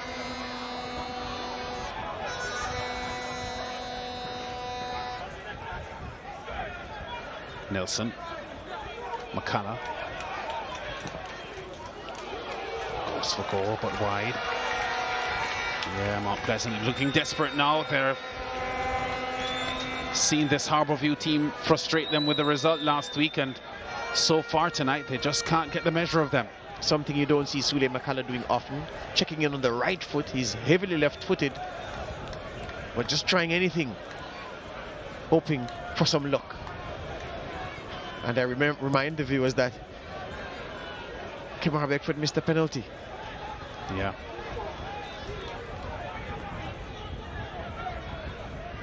Levy to Campbell. Harding. Knocked over by Benbow. Throw to Harbourview. 3 Harbourview men, they're warming up.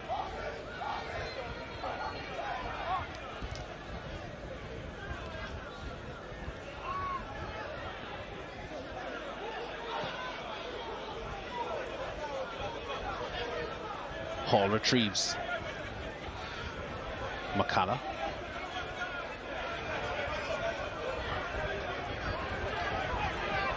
Campbell. Hall. Beckett puts pressure on. Gives up a throw, but stops the advance for the moment. Nelson tripped by Romario Campbell. Free kick to Mount Pleasant.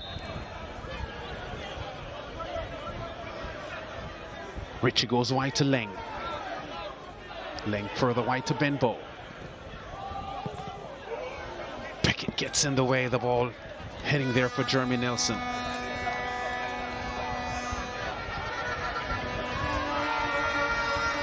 I can't think of a Harbourview man who has put a foot wrong tonight. They've all played well so far, but again, 75 minutes, still a lot of football to play. Campbell with a corner. To the near post again. Campbell fetches. It's Romario. The speedy Norman Campbell now gets going. Oh, delightful pass forward here. Campbell again. Pulled over. Staple was offering the return pass. There goes Daniel Green now. Quick transition for Mount Pleasant. Wow. Shawnee Talbot gets in the way. Towering central defender. 3 men behind him in blue shirts. He had to get that right. McCalla trying to measure the cross. Not putting it with a lot of whip, trying to get the forwards to attack the cross, but Talbot's coverage good.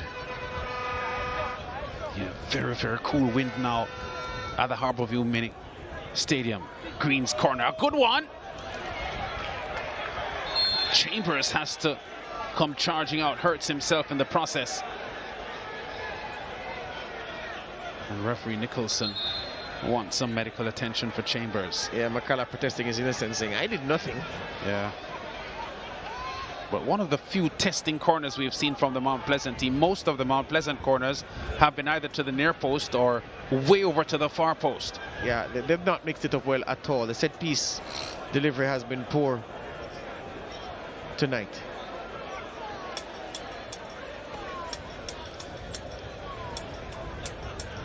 And while Chambers is hurt, Harbourview makes a change and Mark Alves replaces Romario Rum Campbell. There's Alves. Change about to be made now.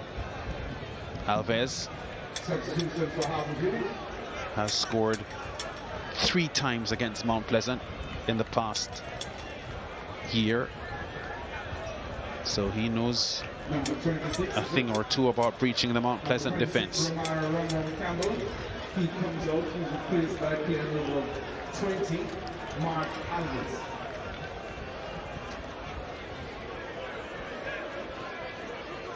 That's how teammates should be substituted.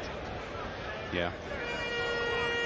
Strikes by Alves, and Campbell gave Harbourview their 2-1 victory over Mount Pleasant at the start of the season. Alves scored twice against Mount Pleasant last season. Mount Pleasant also making a change. There goes Benbow. His night is over. So up to this point, a frustrating night for Mount Pleasant. And there goes Ryan Brown. 20, who is a January transfer from Malines. Like Jeremy Nelson. 4 goals on the season for Malines. Ryan Brown, there he is.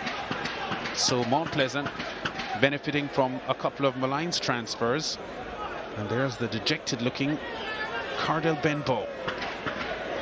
Yeah, has underwhelmed in his 2 games against Harbourview at this stage of the season, and yeah, you hope for better luck elsewhere next week. Stars of the East have had his ticket. Whistle. I think McDonald is being penalized for some stud showing there, I think. So time running out on Mount Pleasant. Just over 10 minutes remaining. Harbourview has been robust and efficient tonight.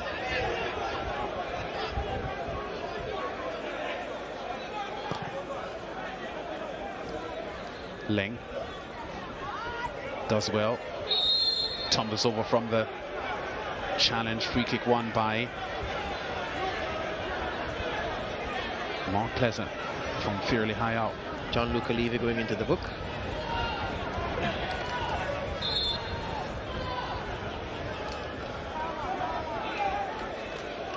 Yeah, that's the late flick out of the boot there from Jean-Luc Levy. Stopping Leng. Harbourview having an opportunity tonight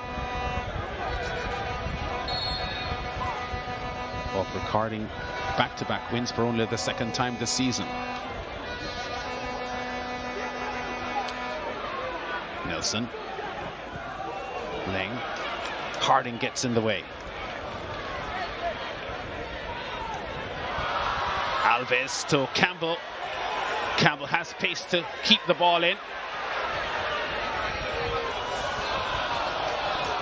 Oh, he was trying to find Macaulay Tulloh there, but apologizes for the wayward effort. Thought he chose the wrong option. I'd have taken on the fullback on the outside down the left. I'd have seen how much speed and energy the fullback had, rather than cut inside and go for the cross, which he messed up in the end. So he's had a tough night. Yeah. McCullough can't keep it in. I see Campbell's had a tough night because he's been on the receiving end of some strong tackles from the Mount Pleasant boys tonight. And he's also run a lot, so perhaps he's just feeling the effects, Lance. Yeah. Of the contest. There's a very resilient Harbourview that we've seen here tonight for the second week in a row. They were pressured for long periods against Mount Pleasant last week in the Monday night fixture, but stuck to their guns and worked really, really hard throughout, and then popped up with a winner with Campbell 2 minutes into stoppage time. Harbourview team that has had a fluctuating season. Leave it does well. Tripped by Ricardo Campbell. One of the crowd favorites here, John-Luca Levy. McDonald goal scorer for Harbourview. Opts to go inside. Levy. Tulloh turns. Campbell but doesn't beat him.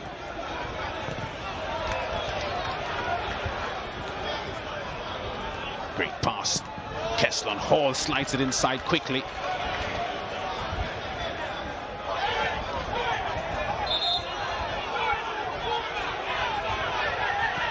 Throw to Harbourview. Hall is upset. He thinks it was Mount Pleasant's throw. Beckett is down injured. Yeah. Probably cramps. Yeah. Hasn't seen a lot of playing time. Only his third match this season. I think he's done though, because I think he made a move to take the captain's armband off. It may be a calf injury, or it just may be cramp. We know how these players are. They can make initially the injuries look like the worst thing ever. Then they get some iced water and miraculously they're fine again. Eugene Williams, assistant coach of Arnett Gardens, in the cap there, along with Jerome Waite. Long history with Arnett Gardens. Waite no longer with them. Also a long history with Charles Smith. Hi, Eugene Williams, captain and central defender for winning Charles Smith teams of the 1980s.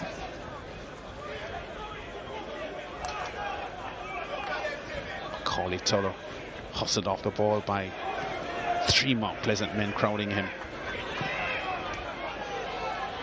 Swaby tries to get close, but Chambers in goal for Harbourview stands tall.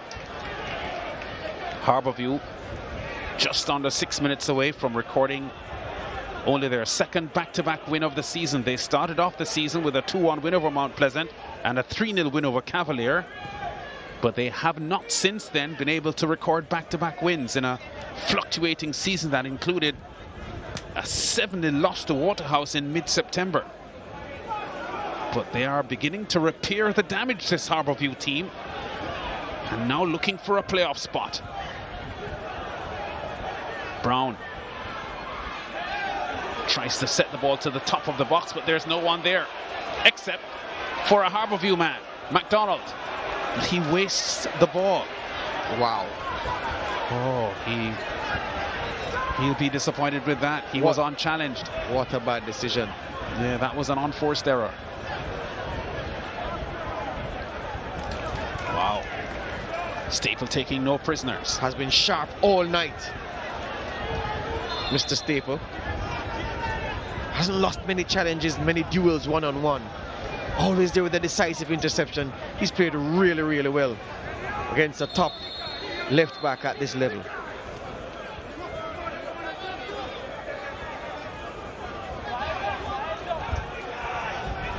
Mount Pleasant. The corner to the near post. Brown miskicks and loses his balance. Tullow. Campbell has one to beat if he decides to use his space, but he gives Macaulay Tullow the ball. Tullow goes for goal! He had options, Tullow, but his eyes lit up when he saw the goal, went for it, and missed the left upright. Didn't miss by much. Mark Alves was to his left in space, but didn't want that option, only had eyes for goal. Macaulay Tullow. Good counter-attacking play from Harbourview again. Wow. Daniel Green. His attempted cross. Goes way behind the goal area. Yeah, the ball took a nasty bubble just at the point of contact. But if you look at this counter-attack once again, it came from the Mount Pleasant corner. Staple again with the header. He's had an outstanding night. Brown messes up his volley, and Tullow sets Campbell free and runs centrally. Campbell, excellent pass through to him against Leng. I thought he didn't miss by much, but he actually missed by a few feet. Yeah. In the meantime, Chambers is down hurt again for Harbourview in goal. As time sizzles away here for Mount Pleasant, looking for the equalizer. Had the opportunity from the penalty spot, but Kemar Beckford kicked wide. Yeah, Chambers has had some injuries here. This is the latest. Oh, he just grabs onto the left knee. That's a knee he hurt in the collision with Rodney. The same play that saw them concede the penalty. He'll be sore in the morning, for sure. Yeah, has had a busy night, Tafari Chambers. 2.5 minutes of normal time remaining. Be a few minutes added on for stoppages, I'm sure. How many minutes? We'll tell you in a moment. But I can tell you that Harbourview are on the verge of recording back-to-back wins for the first time since September.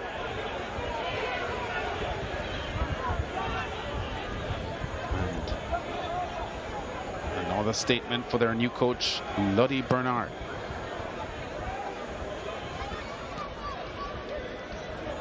Nelson. Problems for the Harbourview defense, but Decoy Williams gets there. Cross. Green! Talbot. Wow. Brave as a lion. Took that right in the midriff, Lance. Yeah. Put his body on the line for the team. Great opportunity there for Mount Pleasant. The cross from McCullough, really, really well struck. Green's first touch, brilliant. The left-footed strike, heading for goal, but Talbot got in the way.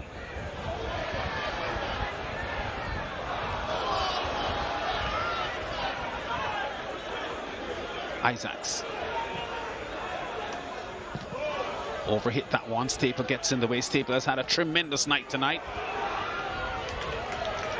And Chambers grabs onto the ball well second time. He's been my man of the match tonight, Staple. I can tell you that. Yeah, he's had a big night, Staple. He has really, really played well tonight. As has most of the, well, all of the Harbourview defenders. Yeah. All of them.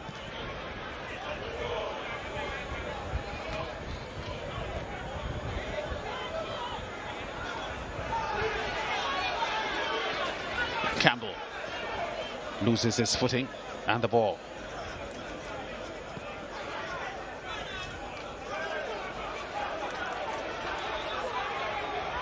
Isaacs. Ling. Green. Knocked over there by Alves. Free kick to Mount Pleasant. Well, wow. Look at the time added on for stoppages. 7 of them. Wow. Is there Alex Ferguson on the touchline? I didn't see that coming, George. I knew there would be a few minutes added on, but 7 minutes. Norman Campbell is down, so they've set the stretcher on. for Harbourview, and yeah, I think they're going to change him at this point. He's run his race, Lance. Yeah. Done well tonight again. Oh, yes. Norman Campbell. His pace, a thorn in the back of the Mount Pleasant defenders. Constant threat throughout the night. And he's given his all tonight. And there are many players with pace who are not direct. The thing I like about Norman Campbell, he's direct, he's aggressive, he wants to attack the defenders all the time. Yeah. Free kick to Mount Pleasant. Right across the box.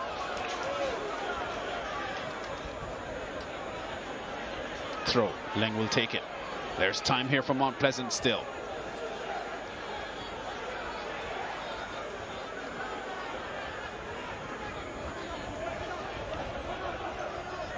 Green has it. Goes into the box, Green. Beckett gets in the way. McDonald miskicks. Handles the ball as well. And that's what the referee whistle has gone for. Teagat Davis anxious from the sidelines for Mount Pleasant. An opportunity to reminding you that they had an opportunity tonight to join Waterhouse top of the points table on 43. But that looks some distance away now, as they are at the moment trying to avoid defeat. Gareth Stewart coming in for the injured Norman Campbell. Stewart, the tall 18-year-old, on now for Harbourview. Isaac's kick is a good one, and Chambers gets in the way with the punch out. Isaacs lobs the ball back in.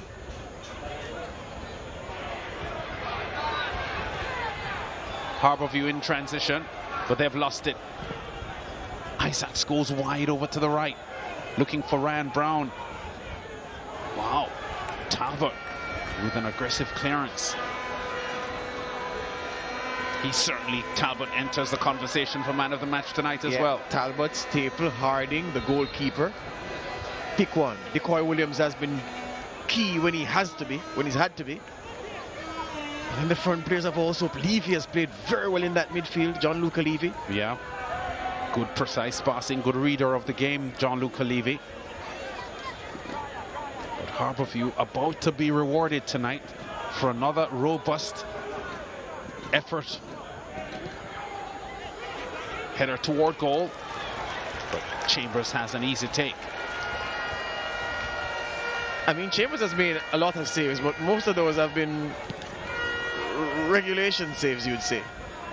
But he's put himself in the position to make the saves look regulation. Yeah. So that's credit to him.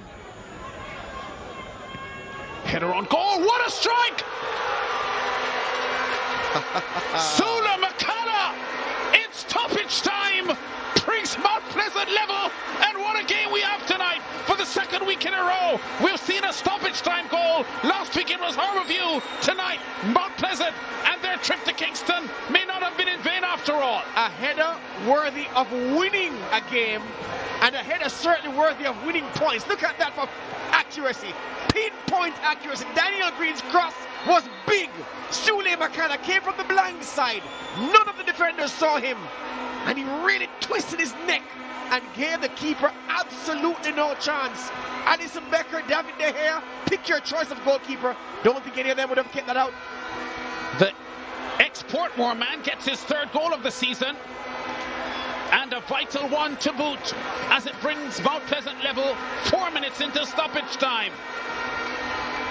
And now Mount Pleasant pressing for a dramatic winner. Last week it was a late Harbourview winner. This week it's a late Mount Pleasant equalizer. Is there a late winner for the visiting team? Mount Pleasant putting the pressure on. Harbourview getting the ball away, so in the end Harbourview now looking to be the team trying to hang on for a draw. They're making a change. Tevin Scott is coming in for Macaulay Tulloh. And that defensive unit, we had just been singing their praises as individuals and as a unit moments earlier. And then none of them picked up Sule Makala. His run from the left, ghosting in. That was a tremendous header. Not many people who would score those. Yeah. And the finish of a goal-scoring specialist from the specialist left fullback. Ball headed in by Swaby. Here comes McCalla again, the hero of the moment for Harbourview, but tries to nutmeg MacDonald. Whistle. Referee Nicholson is awarding a free kick here to Harbourview. McCalla has scored some special-headed goals for Mount Pleasant in the past, and tonight is one of them. Laza, left full-back player, and certainly knows how to score them. Gamesmanship from the Harbourview captain. Knew the contact was coming, just stood and allowed himself to be knocked over by Francois Swaby, and then exaggerated the fall and the effect. That's the benefit of experience from Nicholas Beckett. Wants to run some clock. Yeah, so we're in the final minute now. Harbourview seeing an opportunity for 3 points again against this Mount Pleasant team, looking to disappear in the final minute. Or is it? Playing with a wild clearance. Mount Pleasant won't want to lose this now. Whistle. Time is almost up. Yeah, I think MacDonald's upset that a call was made against him. He's complaining that he was crashed into. So the 7 minutes added on for stoppages have now expired. In the meantime, McCalla is down hurt. And the referee calls this one off. And a wild fixture here between Mount Pleasant and Harbourview ends in a 1-1 scoreline. There's Bebeto MacDonald, who scored Harbourview's go-ahead goal. And the man who is in discomfort at the moment, physically, won't be in discomfort mentally, because it was his strike in stoppage time that gave Mount Pleasant the 1-1 result. There's Tafari Chambers, the Harbourview goalkeeper, in a pretty intense discussion as the game ends 1-1. Kadeem Davis, who brought up a tremendous save in the first half from a Norman Campbell strike. MacDonald, outstanding for Harbourview tonight on the score sheet in the 34th minute. And 4 minutes into stoppage time, Sula McCalla, the 27-year-old former Portmore man, Premier League winner with Portmore,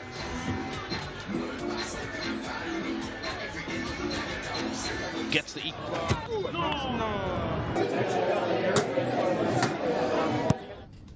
Mr. One bag of gold medal pan me now.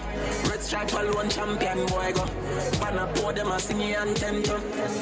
Red stripe, watch out. Man, shall I better forward boy. Red stripe Premier League champion boy score. Every goal when I run from boy. Red stripe Premier League champion boy now. Back down we run marathon boy. The red stripe Premier League champion boy. Yeah. So at the kickoff, we saw the Harbourview team looking to get their second consecutive win over a Mount Pleasant team and third win over a Mount Pleasant for the season. It didn't quite happen. Here are those highlights.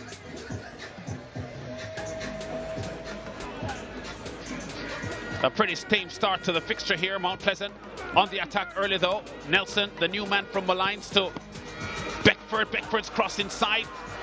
And a real pinball situation here. There's Keslan Hall, there's Benbow, all getting in, and Nelson getting in there with the opportunity, but Chambers with the initial save in goal for Harbourview stands tall, and the Harbourview defenders using teamwork in the end to get the ball away. Leng's long free kick punched over the top by Chambers, who was busy tonight in goal for Harbourview, as he was last week in their winning effort. Here's Nelson. Finds Keslan Hall, who slides it inside. Benbow's right-footed shot is blocked brilliantly by Chambers in goal. Nelson's wild left-footed effort sprays wide, but there's Benbow getting the right-footed shot off. Didn't get a firm kick on. And here's this brilliant save coming up now. Campbell striking from distance, and Kadeem Davis flying through the air and tipping that one behind in one of the best saves of the season. Harbourview in control. Staple across, giving the ball away. Well, almost did. Here's McDonald. This is the go-ahead goal here for this Harbourview team. Ball played back. Now we're watching Campbell with the back heel. Bebeto McDonald, right-footed, curling a brilliant one past Kadeem Davis.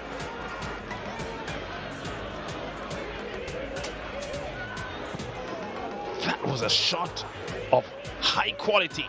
The build-up, sublime. The back heel from Norman Campbell. And McDonald with a very, very fine strike. McDonald with his second goal of the season. A handball here from Macaulay Tullow. Penalty awarded to Mount Pleasant. They thought this was their opportunity now to draw level. But look what happens with Kamar Bushy-Beckford. He kicks it wide.